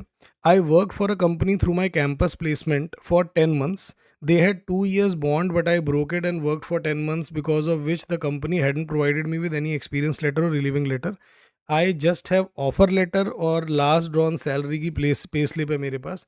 क्या ये काफ़ी रहेंगे वर्क एक्सपीरियंस के लिए? काफ़ी लोगों के साथ ये होता है कि मेरे पास मेरी कंपनी ने मेरे को ये डॉक्यूमेंट्स नहीं दिए। तो उस केस में क्या करें? क्या हम वर्क एक्सपीरियंस दिखा सकते हैं? अभी के लिए तो आप फिल कर दो, असल में आपने 10 महीने काम किए, you should fill it. Now the question arises कि कंपनी से हम डॉक्यूमेंट्स कैसे लें? तो उनके लिए उनका जो एचआर का मेल आईडी है वहाँ पे मेल करो। मेल करना, कॉल वॉल मत करना। कॉल पे आपको कोई कुछ भी बोल सकता है, मेल पे जब बंदा लिखता है ना तो 4 चीज़ें सोच के लिखना पड़ता है। तो मेल करो और बोलो कि भाई मैंने इस डेट से इस डेट पे काम किया था, मुझे मेरा एक्सपीरियंस लेटर चाहिए और ये डॉक्यूमेंट्स जो भी आपको रिक्वायरमेंट हो, मुझे ये डॉक्यूमेंट्स चाहिए। मेल पे या तो वो जवाब करेंगे या नहीं देंगे। अगर उन्होंने बोल दिया कि नहीं हम आपको कोई वर्क एक्सपीरियंस नहीं देंगे, that is good for you. Now you hire a lawyer, send them a legal notice, understand that by law they have to provide, they are obligated to provide you for the work experience and other documents which pertain to your service there। ठीक है। दूसरा, क्या वो मतलब इस तरीके से आपको रोक सकते हैं कि तुम नहीं जाओगे या बैठ जाओ? कानून कहता है कि आप किसी को जॉब छोड़ने से रोक ही नहीं सकते। सुप्रीम कोर्ट के क्लियर ऑब्जेक्टिव्स हैं। फ्रैंकली हम लोग भी कहीं से जॉब छोड़ के आए तो मतलब हमको पता था कि कोई फोर्स तो कर ही नहीं सकता काम कराने के लिए। हाँ, ये होता है कि अगर आप एक बॉन्ड में हो, अगर आप पे ट्रेनिंग पे कुछ खर्चा हुआ है, तो उस आपकी ट्रेनिंग का खर्चा कंपनी आपसे वसूल कर सकती है कि भाई हमने आपको 3 महीने की ट्रेनिंग दी थी, उस पे जो हमारा खर्चा हुआ वो आप हमको रिम्बर्स करो। तो that you can negotiate with the company. कई बार क्या होता है, 3 महीने का था, ठीक है भाई बात कर लो, 2 महीने पे सेटल कर लो, एक पे नक्की कर लो, तो वो आप बात कर सकते हो। You can engage in that negotiation. आपको अगर 1 या 2 महीने की सैलरी पे करके आपका वर्क एक्स लेटर मिल रहा है तो ठीक है, that is fair enough, you can go for that. But yes, उनको देना तो पड़ेगा एक्सपीरियंस लेटर, वो मना नहीं कर सकते। After completing 12th class, I did 2 months of internship in a company, and after some time, I was offered a job and I worked there for 6 months. I know this won't be counted as work ex, absolutely, but as internship. So now, should I mention this in the form like 8 months of internship, or what should I mention? देखो, पहले तो cat में इसको mention करने की कोई जगह, कोई पॉसिबिलिटी नहीं है। और दूसरे बी स्कूल्स होते हैं, एग्ज़ाम फॉर्म होते हैं जहाँ पे आप ये इंटर्नशिप मेंशन कर पाते शायद, बट कैट फॉर्म में इंटर्नशिप को मेंशन करने की कोई जगह, कोई कहीं पे कुछ है ही नहीं। सिर्फ सीए या प्रोफेशनल कोर्सेज से रिलेटेड आर्टिकलशिप मेंशन हो सकती है। बट येस, आप ये इंटरव्यू में मेंशन कर सकते हो अपने, और दूसरे जो फॉर्म फिल करोगे जहाँ पे अदर इन्फॉर्मेशन या एनीथिंग एल्स करके कॉलम होगा, वहाँ पे आप फिल कर दोगे। Why do they want to know the industry have to work in? So this year they don't want to know. तो पहले इसका जो भी आंसर था टिल लास्ट ईयर वो था this year they don't want to know your industry, the industry you work in, तो question irrelevant हो गया। Sir, I have been working in a small e commerce business from last year, but they didn't give me any offer letter. Okay, I have asked them to provide offer letter and they said that they will provide me letter, should I mention? देखो यार, अगर तो मतलब आप भर तो दो ही, and I hope कि वो आपको ऑफर लेटर दे दे। मतलब उनको परसू करना, मेल वेल लिखना, दिक्कत दे तो फिर वही लॉयर वाले पे जाना। बट अभी के लिए yes, you can fill. I have work experience from 26 July 21 to 21st February 23। Okay, it is approximately 1 year 7 months, but there are 5 days left to complete 7 months. So in the form, should I mention 1 year 6 months or 1 year 7 months? आपको work ex में जैसा आपने अभी देखा, आपको year और months में mention करना ही नहीं होता, आपको डेट्स मेंशन करनी होती हैं। और आप इन डेट्स को बिल्कुल भी चेंज मत करिए, इनको एग्जैक्टली ऐसे ही रहने दीजिए। फर्दर नो दैट कि 1 year 6 months और 1 year 7 months पे आपको सेम मार्क्स मिलने वाले हैं, तो कोई फ़र्क भी नहीं पड़ता। I have 2 months job and self employed work experience, कैसे फिल करना है? देखो, अगर तो आप ये बोल रहे हो कि मेरे पास 2 months का मैंने कहीं पे जॉब करी थी और उसके बाद मेरा खुद का जो भी फुल टाइम वर्क एक्सपीरियंस है, लेट्स से वो 1 year एंड 4 months का है या 1 year का है, तो मैं आपको सजेस्ट करूंगा कि अब ये 2 months को दिखाओ ही मत। 2 महीने का वर्क एक्सपीरियंस एक लाइबिलिटी होता है, मतलब ये एक टाट होता है, it's an albatross around your neck, take it off and throw it.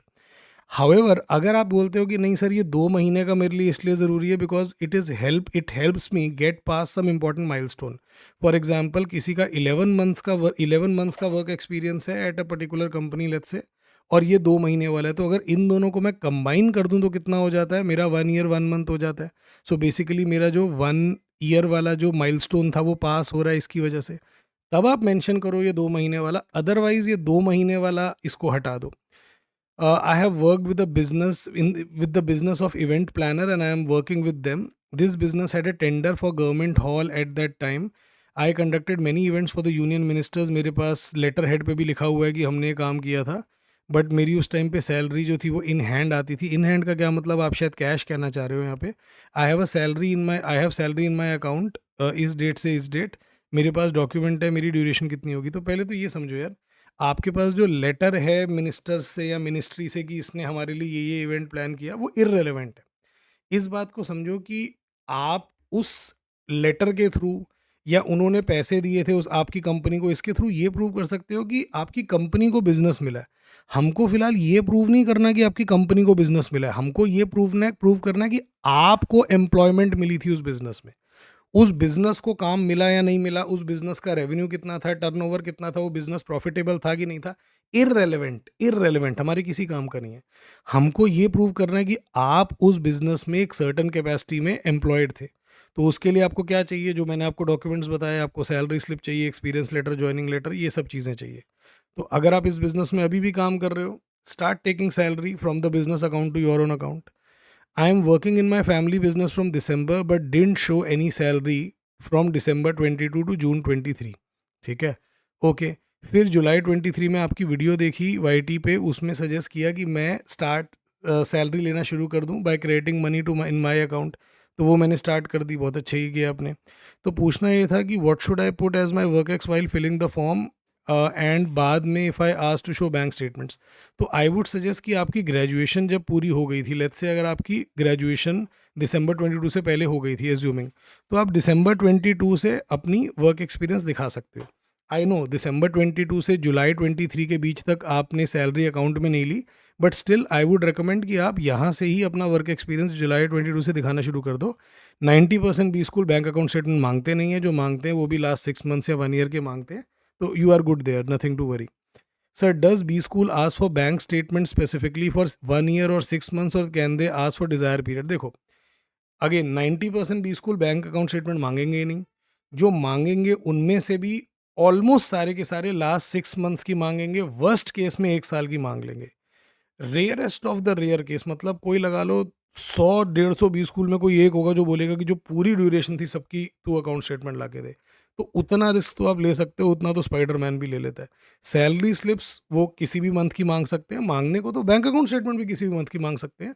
But मैं आपको अपने तजुर्बे से बता रहा हूँ, अपने तजुर्बे से मतलब हर साल स्टूडेंट सेलेक्ट होते हैं बी स्कूल में, उनसे पूछता हूँ मैं कि तुमसे किस किस स्टेज पे क्या क्या मांगा। तो मैं हवा में बात नहीं कर रहा, मैं जिम्मेदारी के साथ बात बोल रहा हूँ कि 90% B schools bank account statement नहीं मांगते, और मैं कैटेगोरिकली बोल रहा हूँ कि ब्लैकी में से कोई IIM बैंक अकाउंट स्टेटमेंट नहीं मांगता। ठीक है, all right, I have been graduated in August 22 and since November 22 I have joined a company for apprenticeship or internship, ठीक है, and completed one year कहना चाह रहे होगे आप, ठीक है।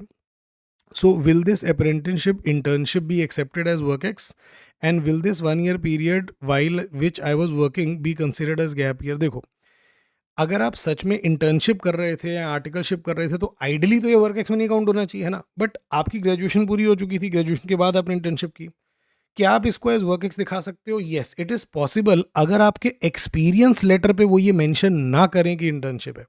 तो आपने जहाँ भी काम किया, if you are in good terms with them, you can sit with them, you can talk it out, you can request the person कि यार आप मेरे को एक इंटर्नशिप लेटर की जगह एक्सपीरियंस लेटर दे दो।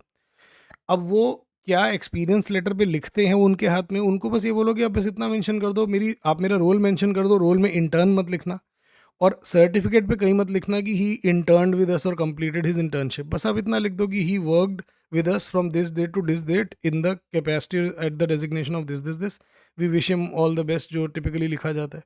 बस इस तरीके से लिख दे। अगर आपके एक्सपीरियंस लेटर पे वो ये मेंशन नहीं करते कि इंटर्नशिप थी, तो आप इसको असल में एज वर्क एक्सपीरियंस दिखा सकते हो, एज्यूमिंग कि आपने ग्रेजुएशन के बाद किया था और ये पेड था, इसकी सैलरी आपको आती थी, चाहे कितनी भी आती हो। अब आप बोलो सर 10-15 हज़ार रुपये आती थी, कोई दिक्कत नहीं, वो भी चलेगा। फादर के बिजनेस अकाउंट से सैलरी क्रेडिट करता हूँ अभी। कॉलेजेस जो भी कॉलेजेस है वो appointment letter and relieve letter ये सब मांगते हैं क्या? तो मैंने ऑलरेडी बता दिया, येस। एक्सपीरियंस लेटर मांगते हैं, ज्वाइनिंग लेटर मांगते हैं। Further ask your father to create a business account, जो भी आपके पापा का बिजनेस है उस बिजनेस के नाम पे एक अकाउंट बनाओ और उस अकाउंट से अपने अकाउंट में salary low. I want to know which date should I mention in the experience as I own a share broking franchise and registered in July 22. ठीक है, अगर आपने जुलाई 22 में रजिस्टर किया था तो आप तब से दिखा दो वर्क एक्सपीरियंस। अगर आपने जुलाई 22 में रजिस्टर किया था तो जुलाई 25 तक आपके 3 years तो हो ही चुके हैं और उतना ही चाहिए, वही आइडियल वर्क एक्स है। My father runs a small business and I have the salary slips, but the payment is in cash, not through bank. Can I claim WorkX? देखो यार, आपके पापा जो भी स्मॉल बिजनेस करते हैं, क्या वो रजिस्टर्ड बिजनेस है? अगर हाँ तो ठीक है, उस बिजनेस का एक अकाउंट खुलवाओ और अपने अकाउंट में सैलरी लो। दूसरा, आपको एक ऐसा रोल दिखाना पड़ेगा उस बिजनेस में जिसको आप जस्टिफाई कर सको on the basis of education. मतलब अगर आपने लेट्स से बीकॉम करी है, तो ये नहीं होना यार कि मैंने बीकॉम करी है, मैं क्या करता था, मैं सामान उठा के गोदाम से यहाँ लेके आता था, लेके जाता था। मतलब शो सम, अगर आप असल में भले ही करते हो बट एटलीस्ट आप अपने आप को दिखाओ कि मैं इस बिजनेस में एज एन अकाउंटेंट काम करता था, या फिर मेरा ऐसा एक एक लोअर लेवल मैनेजर का काम था। तो your role should be something which is befitting, कि भाई ये वाला काम हाँ समझ में आता है। अब आप ये बोलो कि मैं ई रिक्शा चलाता था, तो ये नहीं बनेगा ना ये। All right. I worked in a startup for 18 months and 1 year ago it closed. I have an appointment letter and relieving letter. Please suggest whether I can fill these details. आप इसको बिल्कुल वर्क क्लेम कर सकते हो, इसको work में claim करो। और जो आपका फाउंडर था, कंपनी बंद होगी, फाउंडर तो अभी भी जिंदा होगा, उसको बोलो कि भाई मेरे को प्लीज़ सैलरी स्लिप्स बनवा दे और मेरा एक्सपीरियंस लेटर मेरे को दिला दे। He owes you that much. See, companies बंद होने के बाद भी एक्सपीरियंस लेटर बन सकते हैं, क्योंकि वो कंपनी सर्टिफाई तो कर ही सकती है ना कि हाँ भाई इस बंदे ने हमारे साथ इस डेट से इस डेट काम किया है, right. Okay, I graduated in B Arch from SBA Bhopal institute of national importance. अब ये क्या मेंशन करने की ज़रूरत थी? तो 2022 में आपने बी आर्क किया। अनफॉर्चुनेटली आपका बैक लग गया कॉलेज में। आपको ग्रेजुएट होना था 21 में, बट आपकी ग्रेजुएशन 22 में हुई। तो ठीक है, आपकी ग्रेजुएशन फिर मानी जाएगी, 2022 में मानी जाएगी, जो भी मंथ है। During this 1 year I worked as a full time employee in an architecture firm, very renowned, बहुत बड़े कंपनी में दिल्ली में। तो ये वर्क एक्स में काउंट नहीं होगा। I have joining letter, salary slips, experience letter from that company, doesn't matter, आपके वर्क एक्स में काउंट नहीं हो सकता, आपकी ग्रेजुएशन पूरी नहीं हुई थी। I left the company in December 22 and got my degree during the same month. So December 22 में आपको अपनी डिग्री मिली। डिग्री मिली कब, ये ज़रूरी नहीं है। जो आपका एग्ज़ाम था जिसमें आपका ईयर बैक लगा था, वो ईयर बैक का एग्ज़ाम आपने कब दिया? लेट्स से आप बोलते हो कि ईयर बैक का एग्ज़ाम मैंने दिया जुलाई 22 में, उससे पहले दिसंबर 21 में मैंने इस वाली वेरी रिनाउंड कंपनी ज्वाइन कर ली थी। मैंने जुलाई 22 में ये वाला एग्ज़ाम दिया, दिसंबर 22 में फिर मेरे को मेरी डिग्री मिल गई, और फिर उसके बाद मैंने कहीं और ज्वाइन कर लिया। तो अब ध्यान से देखो इसको, ये दिसंबर 21 टू जुलाई 22 वाला वर्क एक्स काउंट नहीं होगा, ठीक है। जुलाई 22 से दिसंबर 22 वाला जो पार्ट है ये काउंट होगा। तो ये जो 1 साल का वर्क एक्सपीरियंस है, इस 1 साल का कुछ हिस्सा वर्क एक्स में काउंट नहीं होगा और कुछ हिस्सा काउंट होगा। इतना हिस्सा आप काउंट कर सकते हो, और जो उसके बाद आपने 2 साल जॉब करी वो तो आप काउंट कर ही सकते हो। तो आपका टोटल वर्क एक्स कितना हो जाएगा? 2 year वाला, जो ग्रेजुएशन के बाद प्रॉपर जो आपने काम की दिल्ली में, जो आप बता रहे हो, और नहीं दिल्ली में नहीं बता रहे, उसके बाद जो आपने 2 साल की जॉब की, कहीं भी जॉब की जाए, जो भी अनदर ग्लोबल फर्म थी, तो ये अनदर ग्लोबल फर्म का 2 year काउंट हो जाएगा। प्लस जो वेरी रिनाउंड कंपनी है आपकी दिल्ली वाली, इसके कुछ मंथ्स काउंट होंगे, जितने मंथ्स आपके जुलाई 22 और दिसंबर के बीच में आ रहे हैं। तो मतलब 5 एक महीना काउंट हो जाएगा इसका। Next, total work experience of 4.5 years as per the experience letter from received previous employer, out of which 3 years were articleship, for which is not counted for CAT purpose. In the remaining period of 1.5 year, I had 2 months of unpaid leave for preparing CAT. What would these 2 months of unpaid leave be counted as gap in work experience? देखो, ideally तो होना चाहिए। Ideally तो वो जो था ना, जो आपको दिखा रहा था वर्क एक्स में कुछ गैप का या ब्रेक दिखा रहा था, तो आइडली आपको यहाँ डाल सकते हो। बट आई वुड सजेस्ट कि ये क्यों डालना, अगर आपकी जो वर्क एक्स लेटर आपको अपनी कंपनी दे रही है, अगर वो ये मेंशन नहीं कर रही कि भाई ये 2 महीने गायब था, मतलब वो अगर सीधा सीधा लिख के देने को तैयार है कि this person worked with us from let's say January 2024 to जुलाई 2025, तो वो 1.5 साल का पूरा आपका वर्क एक्स बन रहा है, तो आप मत मेंशन करो इसको, कोई दिक्कत नहीं है। Do I AIIMS consider work ex obtained along with masters? अब ये एक मज़ेदार सवाल है। ये लास्ट ईयर डिस्कस नहीं हुआ था, इसी साल ऐड हुआ है, इसका कलर भी इसलिए अलग है कि अगर मैंने मास्टर्स डिग्री के साथ साथ वर्क एक्स किया तो क्या वो वर्क एक्स में काउंट होगा? फ्रैंकली इसको लेके कोई क्लैरिटी नहीं है। मैंने मेल किया है कैट को, मैंने पिछली बार भी आपको दिखाया था ना, मैं कैट को मेल करता हूँ। कैट जो रिप्लाई देती है वो कोई सेंसिबल होते नहीं है। वो वहाँ पे उन्होंने एक ऐसा बंदा बिठा रखा है जो क्या करेगा, जो भी सवाल आप पूछोगे उससे रिलेटेड जो FAQ होगा ना वेबसाइट पे, उस FAQ को कॉपी पेस्ट कर देगा। मतलब जितना वेबसाइट पे दिया है उतना उसको पता है, उससे ज़्यादा नहीं पता। वो तो सारा मैं भी पढ़ चुका हूँ। तो यार इसका ना फिलहाल कोई क्लियर आंसर नहीं है, ठीक है। अब मैं अगर अपना सजेशन से आपको बताऊं, अगर तो आप एक फुल टाइम मास्टर्स कोर्स कर रहे थे जिसमें प्रॉपर आपको कॉलेज जाना होता था, लेट्स से आप कहीं से MSc कर रहे हो किसी DU के कॉलेज से, और वो ओपन लर्निंग वाला हिसाब नहीं है, प्रॉपर उसकी क्लासेस होती हैं, तो आप वर्क एक साथ में नहीं दिखा सकते।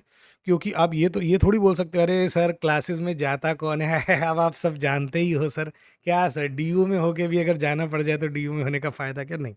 अगर आप एक ऐसा मास्टर्स कोर्स कर रहे हो जिसमें आपको अटेंड करनी होती हैं क्लासेस, मतलब एक रेगुलर मास्टर्स कोर्स है, तो उसके साथ तो आप वर्क एक्सपीरियंस फिर नहीं दिखा सकते। तो आप इन दोनों में से कोई एक चीज़ दिखा दो। कौन सी दिखाएं? आई वुड सजेस्ट कि आप वर्क एक्सपीरियंस दिखाओ, क्योंकि उसके मार्क्स आपको मिलते हैं ज़्यादा। हाउएवर अगर आपने जो मास्टर्स करी है वो डिस्टेंस लर्निंग के थ्रू करी है, या लेट्स से अगर आपका कुछ ऐसा है कि मेरी इवनिंग कॉलेज था, इवनिंग क्लासेस होती थी और मैं जॉब के साथ मैनेज कर पाता था, इन दैट केस मेरे हिसाब से आपको दोनों फिल करना चाहिए। क्या कैट आपको दोनों फिल करने की इजाज़त देता है? यस। तो मैंने ये ट्राई करके देख लिया। अगर कैट के फॉर्म में मैंने जैसे इसीलिए क्या किया जानबूझ के, मैंने अपनी मास्टर्स डिग्री दिखाई इसी को चेक करने के लिए। तो यू वुड सी कि मैंने अपनी मास्टर्स डिग्री फिल करी है और मेरी मास्टर्स डिग्री मार्च 2026 में पूरी हो रही है। तो ये मुझे उसके बाद भी अगर मैं वर्क एक्सपीरियंस जब फिल करने जा रहा हूँ, तो मुझे वर्क एक्सपीरियंस फिल करने दे रहा है। It is allowing me to choose my job कि भाई इस डेट से आपने जॉब शुरू करी, इस डेट पे एंड करी, और ये मेरे वर्क एक्स के मेरी मास्टर्स डिग्री के साथ कोइंसाइड कर रहा है, ओवरलैप कर रहा है, but CAT form does not have a problem with that. So I would recommend कि अगर आपकी जो मास्टर्स डिग्री है वो अगर डिस्टेंस लर्निंग के थ्रू है या इवनिंग कॉलेज के थ्रू है, तो बिल्कुल आप अपनी मास्टर्स डिग्री भी एंटर करो और वर्क एक्स भी एंटर करो, आपको दोनों के मार्क्स शायद मिल जाएं। बट हाँ, अगर आप एक रेगुलर मास्टर्स डिग्री कर रहे हो जिसमें चाहे आप क्लासेस वगैरह में नहीं जाते और जॉब कर लेते हो, इन दैट केस वो वाली मास्टर्स डिग्री आप मत फिल करो। I continued working in my earlier job till February 25, even though I joined the new job in December 24. So basically आप एक कंपनी एक जॉब में काम करते थे, वो जॉब दिसंबर 24 में आपने छोड़ी और आपने दूसरी जगह दिसंबर 24 में एक जॉब पकड़ ली। हाउएवर जो दिसंबर 24 जो पिछली वाली आपकी जॉब थी, ठीक है, वो वाली जॉब भी असल में आपने छोड़ी नहीं, आप वो करते रहे। तो यू आइडियली 24 आपको पिछली जॉब छोड़ के दूसरी जॉब ज्वाइन करनी थी, बट हुआ क्या कि जो आपकी पिछली जॉब थी वो भी एक्चुअली में फरवरी तक चलती रही। तो अब मैं क्या करूं? लेट्स से मैंने ये जॉब ज्वाइन करी थी जनवरी 23 में, तो मेरी एक ऐसा पीरियड था जब ये दोनों जॉब ओवरलैप कर रही थी, तो ये नहीं हो सकता। You cannot have two overlapping jobs. तो दो चीज़ें आपको करनी पड़ेंगी, या तो आप जो पिछली वाली जॉब थी उसको दिखाओ कि ये दिसंबर 24 में इसका एंड हो गया था, ठीक है, या फिर आप ये दिखाओ कि ये पुरानी जॉब फरवरी 25 तक चली और जो अगली वाली जॉब थी वो फिर फरवरी 25 या मार्च 25 से शुरू हुई। तो आपको इस तरीके से रखना है कि एक जॉब जहां एंड हुई उसके बाद ही दूसरी शुरू हुई, इन दोनों में कोई ओवरलैप नहीं आ सकता। Okay, all right, okay. So we are done with work experience. अब प्रोग्राम्स किस तरीके से फिल करने हैं, देखो यार इसको ना भरने के दो तरीके हैं। एक है आसान और जल्दी तरीका, ये रिकमेंडेड तरीका है। जो अलग अलग प्रोग्राम्स होते हैं, और मैं इन प्रोग्राम्स के बारे में थोड़ी सी बात कर भी लूँगा अभी। ये जो भी प्रोग्राम्स हैं दोस्तों, आप एक काम क्या कर सकते हो, आप सेलेक्ट ऑल कर लो। अब क्या आप सारे के सारे प्रोग्राम्स के लिए सच में एलिजिबल हो? नहीं, you are not eligible for all the programmes, but I would still recommend कि आप सेलेक्ट ऑल करो और सारे के सारे प्रोग्राम्स के लिए अप्लाई कर दो। अब इसमें से कुछ ऐसे प्रोग्राम्स हैं जिनके लिए आप एलिजिबल हो, ठीक है, कुछ ऐसे प्रोग्राम्स हैं जिनके लिए आप एलिजिबल ही नहीं हो, एग्जीक्यूटिव प्रोग्राम्स हैं, तो कोई दिक्कत नहीं है। अगर आप उन प्रोग्राम के लिए शॉर्टलिस्ट हो भी गए, पहले तो वो होंगे ही नहीं आप, क्योंकि आप वर्क एक्स रिक्वायरमेंट ही मीट नहीं कर रहे, बट लेट्स से अगर कोई ऐसा प्रोग्राम है जिसके लिए आप शॉर्टलिस्ट हो गए, जैसे FPM प्रोग्राम है, तो इट्स ओके। वो आपको जब आप शॉर्टलिस्ट हो जाओगे आपको एक फॉर्म भरने को बोलेंगे कि भाई ये वाला फॉर्म फिल करो, आप ऑब्वियसली वो वाला फॉर्म फिल नहीं करोगे, और जब आप वो वाला फॉर्म फिल नहीं करोगे तो आप आगे के प्रोसेस के लिए अपने आप इनएलिजिबल हो जाओगे, अपने आप रूल आउट हो जाओगे। हाँ, अगर किसी ऐसे प्रोग्राम से आपको कॉल आती है जिसके लिए आप एलिजिबल हो और आपका भी इंटरेस्ट डेवलप हो गया, जैसे IIM अहमदाबाद का ABM प्रोग्राम हो गया, या लेट्स से IIM सिरमौर का कोई हो गया हॉस्पिटैलिटी मैनेजमेंट या कुछ इस टाइप का, तो ठीक है, वो वाला आप अगर इंटरेस्ट आ जाए तो वो वाला फॉर्म भर लेना। तो अभी के लिए the easiest thing to do is, मैं आपको दिखा देता हूँ। तो ये मैंने दोबारा से लॉगिन कर लिया, दोबारा से मेरे को पहले पेज पे ले आया, मैंने सेव एंड नेक्स्ट किया, डेटा सेव्ड सक्सेसफुली, अकेडमिक्स पे लेके आएगा मेरे को, दोबारा से save and next, data save successfully. चल बेटा थोड़ा जल्दी काम कर, क्या इतना धीरे धीरे हाथ चला रहा है? आएगा, आएगा, घबराने की बात नहीं है। फिर दोबारा इस तरीके से अब ये वर्क एक्सपीरियंस मैंने जो भी फ़िल किया था, सेव्ड तो था जो भी। चल यार इतना टाइम लगा रहा है। हाँ, तो ये जो भी वर्क एक्सपीरियंस यहाँ पे आया हुआ है, वो मैंने सेव कर लिया और अब मैं आ गया इंटरव्यू सिटीज़ पे। तो जब मैं आपको बता रहा था, ये आप देख रहे हो सेलेक्ट ऑल का यहाँ पे दिया हुआ है। आप सीधा-सीधा इस सेलेक्ट ऑल पे क्लिक कर दो और आपके सारे के सारे 20 स्कूल सेलेक्ट हो जाएँगे। सारे 20 स्कूल सेलेक्ट हो गए, अब आप क्या करो इंटरव्यू सिटीज़ अपनी पिक कर लो। जब आप इंटरव्यू सिटी पिक करने के लिए जाओगे तो उसमें दिक्कत क्या आएगी, आपको सारी की सारी सिटीज़ मैन्युअली सेलेक्ट करनी पड़ेंगी। आई होप कि अगली बार ये इससे बेटर तरीका यहाँ पे भी ला पाए। स्टूडेंट का बहुत टाइम वेस्ट होता है जब वो एक-एक करके सारी सिटीज़ फिल करते हैं। अब मेरा मानना है, मेरा सजेशन क्या है यहाँ पे आपको कि जब आप सिटीज़ फिल करोगे ना, अपने मन में पहले से डिसाइड कर लो कि मुझे कौन-सी वाली सिटीज़ मेरी प्रायोरिटी है। जैसे मान लो मैं दिल्ली में रहता हूँ, तो बाय डिफ़ॉल्ट मेरी फर्स्ट प्रायोरिटी सारे के सारे सिटीज़ के लिए क्या रहेगी? दिल्ली रहेगी, ठीक है? तो दिल्ली मेरी फर्स्ट प्रायोरिटी है। सेकंड प्रायोरिटी डिसाइड कर लो, कैसे डिसाइड करेंगे? सेकंड प्रायोरिटी आप मैं यूँ सोचता हूँ कि मेरा भाई मुंबई में रहता है और अमंग द मेजर सिटीज़ जो मेरे को ऑप्शन मिलेंगे दिल्ली, मुंबई, बेंगलुरु एटसेट्रा, उनमें मेरे लिए मुंबई सूट करती है। तो मैं क्या करूँगा जल्दी-जल्दी सबके फर्स्ट में दिल्ली, सेकंड में मुंबई। जहाँ-जहाँ पे आता जाए जल्दी-जल्दी फर्स्ट में दिल्ली और सेकंड में मुंबई करता जा रहा हूँ मैं और अभी बाकियों को देख ही नहीं रहा। क्योंकि दिल्ली, मुंबई, कोलकाता, बेंगलुरु वगैरह सब में अच्छा कहीं-कहीं ऐसा होगा कि आपके पास चॉइस ही नहीं होगी। ये टिपिकली आपके डॉक्टोरल प्रोग्राम या वो प्रोग्राम होंगे जो मतलब उतने पॉपुलर नहीं होते। तो जहाँ पे चॉइस ही नहीं है वहाँ तो सोचना ही नहीं है, जहाँ पे चॉइस है वहाँ पे दिल्ली फर्स्ट प्रेफ़रेंस और वहाँ पे मुंबई सेकंड प्रेफ़रेंस। इस तरीके से आप भी अगर पहले से सिटी डिसाइड कर लोगे कि मेरी फर्स्ट ये है, सेकंड ये है, तो आपका बहुत टाइम बचेगा इसको फिल करने में। जहाँ-जहाँ पे आता जाए फर्स्ट दिल्ली, सेकंड मुंबई आप अपने हिसाब से चूज़ कर सकते हो। ओके। हाँ, जहाँ पे चॉइस है ही नहीं आपके पास, वहाँ पे आपको सोचना ही नहीं है, जहाँ चॉइस नहीं है, वहाँ पे तो ऑफ़ कोर्स फिर अपना जो भी ऑप्शन हमको दिया हुआ है वही फिल करेंगे। अब की बार कुछ-कुछ इंटरव्यू प्रेफ़रेंसेस के लिए तो उन्होंने सिंपल ये बोला हुआ है कि आप ऑनलाइन इंटरव्यू होगा आपका, मतलब उन्होंने चॉइस ही नहीं दी। ये लो, ओके। तो यहाँ अब बैंक इस कोर्स में सिर्फ़ मेरे पास 2 ही ऑप्शन है, दिल्ली और बेंगलुरु। तो ऑब्वियसली अगर मेरा 1 दिल्ली था तो सेकंड मेरा बेंगलुरु होगा, दोनों सिटी अलग-अलग होनी चाहिए। अगर कहीं पे 2 प्रेफ़रेंस दिए हैं तो ऐसा नहीं हो सकता कि प्रेफ़रेंस 1 भी दिल्ली, दूसरी भी दिल्ली। जैसे वो गाना था ना पहला तू, दूजा तू, तीजा तू, तो इंटरव्यू प्रेफ़रेंस सिटी को लेके आप ऐसा नहीं कर सकते। तो ये दिल्ली और मुंबई ऑलराइट फाइनली सारे फिल कर दिए होपफुली अभी भी कह रहा है एक आध छूट गया, जहाँ छूट गया था ये खुद ही मेरे को ले गया।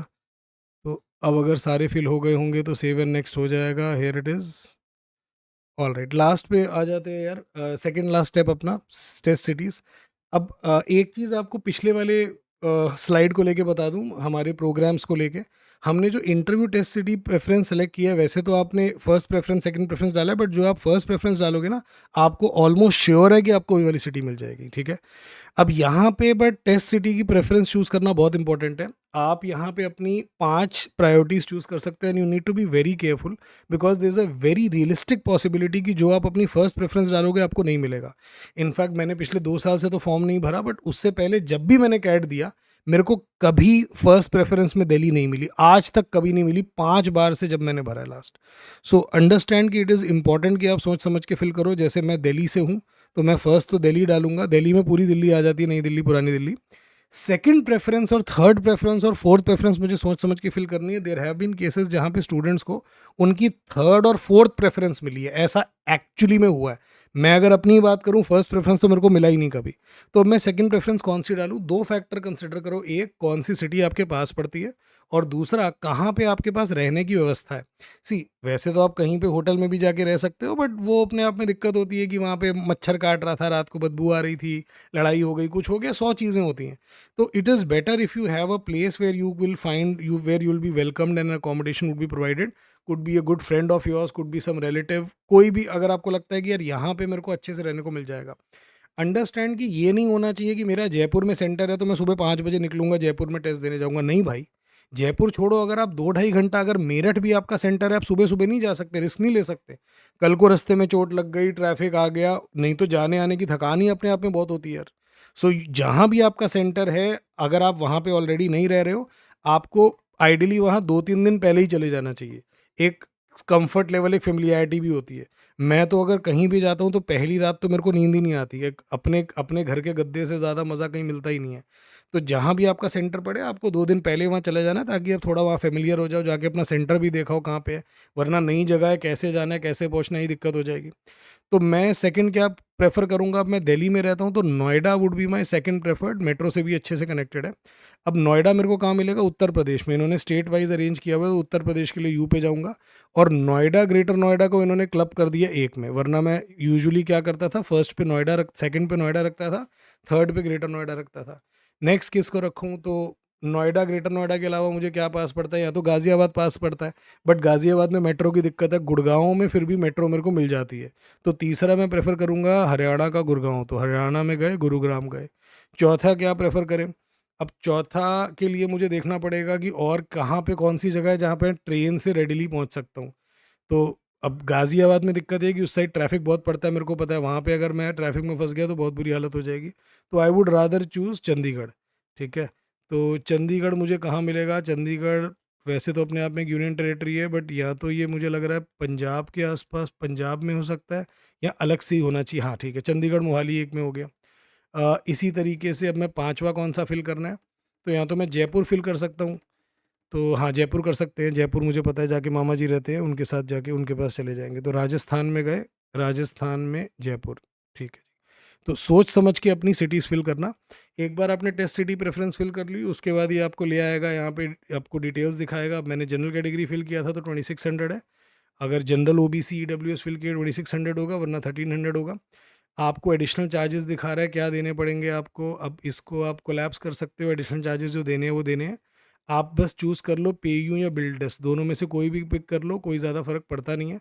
यहाँ पे आपको डिक्लेरेशन पे टिक करना है। दोबारा से अब की बार इन्होंने कैप्चा ना देके, कैप्चा जो है वो नंबर्स में दिया है, which is good for us. Captchas are easy. और आप पहले प्रीव्यू करोगे। अगर आप प्रीव्यू नहीं करते, आपने डिक्लेरेशन साइन कर दिया कि भाई मैंने पूरा फॉर्म पढ़ लिया है, और आप सबमिट कर दोगे, तो बोलेगा नहीं बेटा, तू पहले एक बार प्रीव्यू तो कर ले, ऐसे कहाँ कर रहा है, कुछ तो ऐसे मिस हो गया होगा। तो अगर आपको प्रीव्यू क्लिक करके ज़रूर एक बार पूरा फॉर्म देखना है कि आपने कोई गलती नहीं कर दी, आपका पूरा फॉर्म आपके सामने ओपन हो जाएगा। क्यों ज़रूरी है ये? काफ़ी बार ऐसा होता है कि सब कुछ ध्यान से फिल करने के बाद भी कुछ ना कुछ रह जाता है। क्या है यार इतना, हाँ देखो आ गया ना, कहता है please confirm your application details by using the preview button. तो आप ऐसा नहीं कर सकते कि प्रीव्यू स्किप कर दो, प्रीव्यू पे क्लिक करना पड़ेगा। प्रीव्यू पे क्लिक करोगे, पूरा का पूरा फॉर्म आपका ओपन हो जाएगा। प्लीज़ ये सारी डिटेल्स एक बार चेक कर लो। लास्ट ईयर एक स्टूडेंट था, उसने डेट ऑफ बर्थ गलत फिल कर दी थी, कैट ने एंटरटेन नहीं किया। अच्छा, आपको ये फ़ोटोग्राफ और सिग्नेचर प्रीव्यू में शायद ऐसा दिखाए, मतलब मैंने फ़ोटो और सिग्नेचर डाला है, बट ये ऐसा दिखा रहा है कि भाई हमको तो समझ ही नहीं आ रहा क्या डाला है। उससे घबराना मत। प्रीव्यू में काफ़ी बार ये नहीं दिखाता, बट अगर आपने जब फिल किया था, अपना अपलोड की थी फ़ोटो सिग्नेचर, और आपने व्यू किया था ठीक आ रहा था, तो don't worry, this is perfectly fine. Also अगर मान लो कुछ गलती से गड़बड़ हो भी गई, तो जब आपकी कैट फॉर्म फिलिंग की विंडो क्लोज होगी, उसके बाद एक छोटी सी एडिट विंडो ओपन होती है, जिसमें आप सिग्नेचर, फोटोग्राफ और टेस्ट सिटी प्रेफरेंस को चेंज कर सकते हो, ठीक है।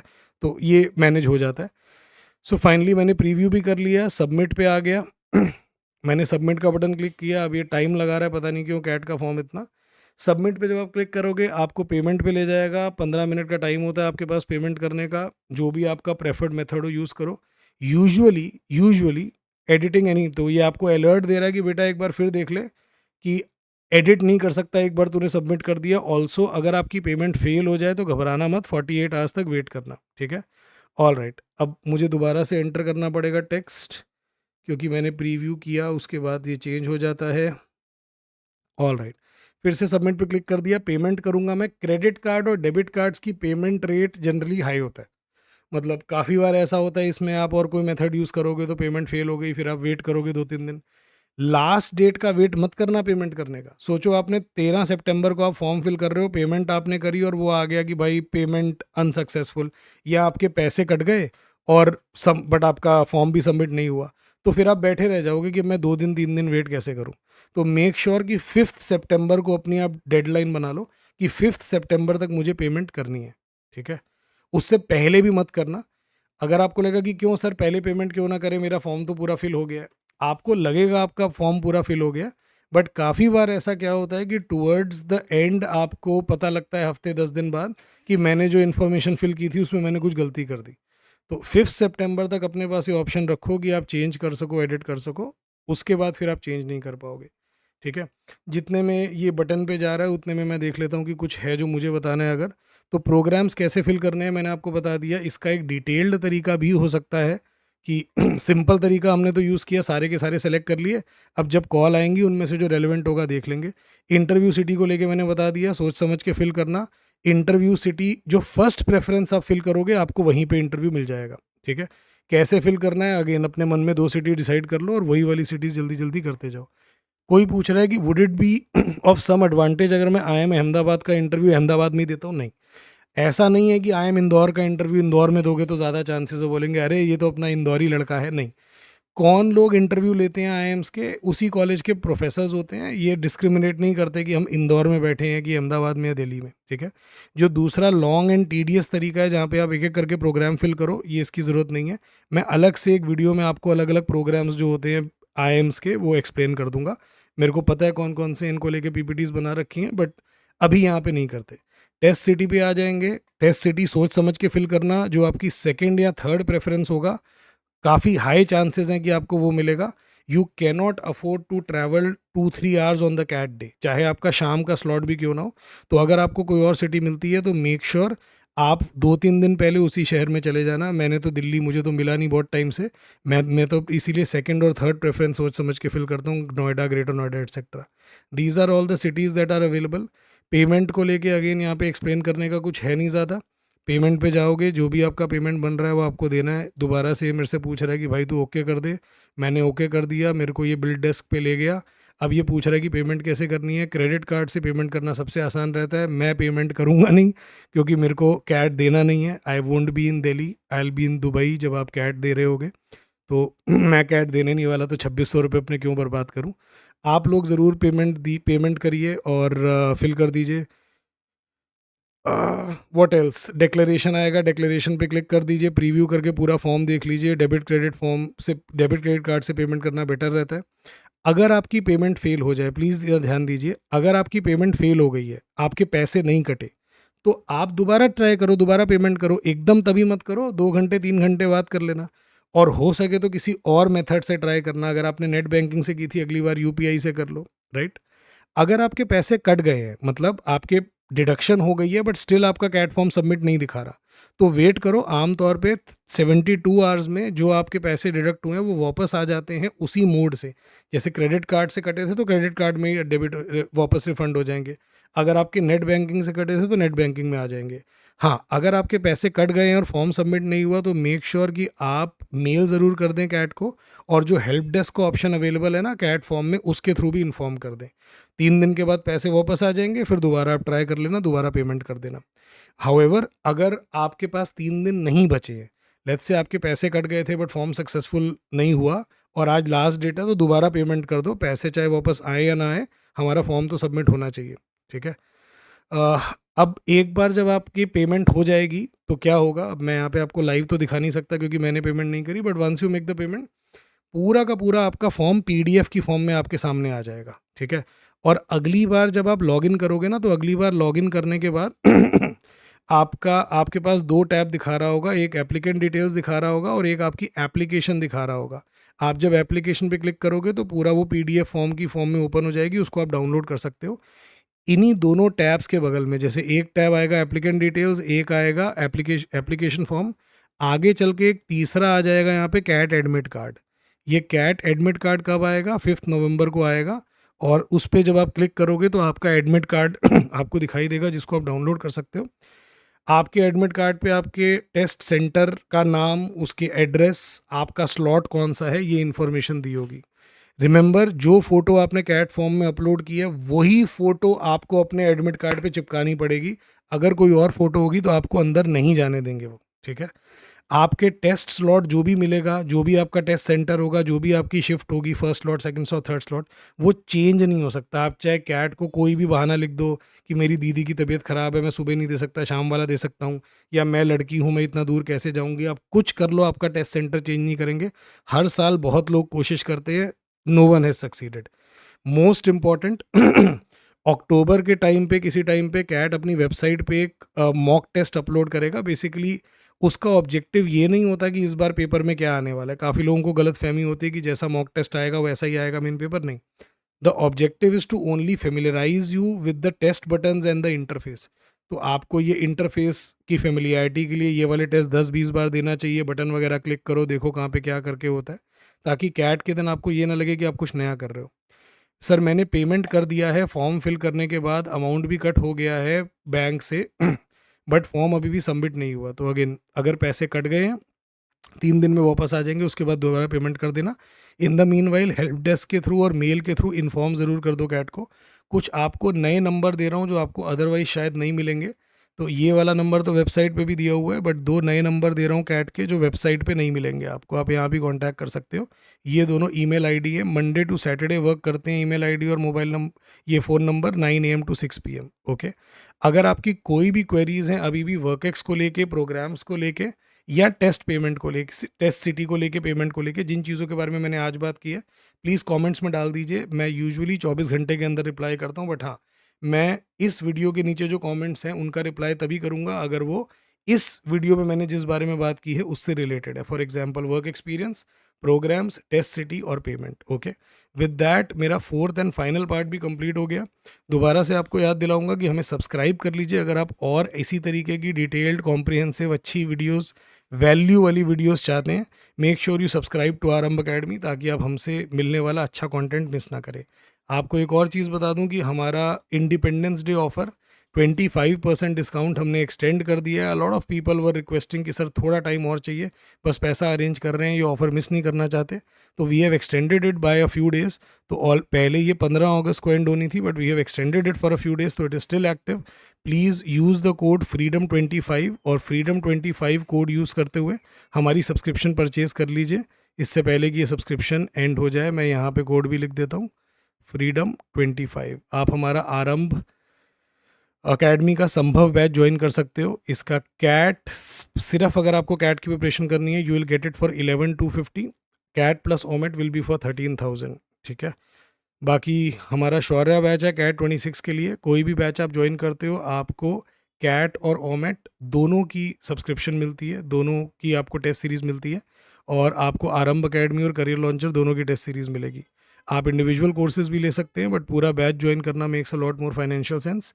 आप चाहो तो हमारी टेस्ट सीरीज़ भी परचेज कर सकते हो 1999 में। ठीक है। सो इसमें आपको करियर लॉन्चर और आरंभ अकेडमी दोनों के मॉक्स मिलेंगे। बहुत सारे हमारे फ्री सेशंस होते हैं। कैट फॉर्म फिलिंग वीडियोस तो अब हमारी पूरी हो गई। एक मैं अलग से वीडियो बना दूंगा कैट आईएम्स के अलग अलग प्रोग्राम्स पे, तो उस पर मैं एक सेपरेट वीडियो बना दूंगा। हमारे फ्री सेशंस होते हैं, जैसे मेरा लोकेश RC 125 होता है, जिसमें हम RCs प्रैक्टिस करते हैं। ये सेशंस हमारे आरंभ अकेडमी के ऐप पे होते हैं, Tuesday, Wednesday, Thursday, Friday 4 PM, तो इनको मिस मत करिए। Then Lokesh VA 201 summary, para jumble, odd one out, sentence insertion की प्रैक्टिस होती है फ्राइडे और मंडे को 1 PM यूट्यूब पे। ठीक है। सो ऑलरेडी 6 सेशन हो चुके हैं। हाई क्वालिटी क्वेश्चंस कराते हैं इसमें हम। जैसे मेरे फ्री सेशंस होते हैं RC और VA के, इसी तरीके से रमन सर का क्वांटम क्वेस्ट होता है जो कि एक क्यूमुलेटिव टेस्ट सीरीज़ है। समीर सर का LRDI का लेवल अप सीरीज़ होता है ट्यूसडे, थर्सडे, सैटरडे 1 PM।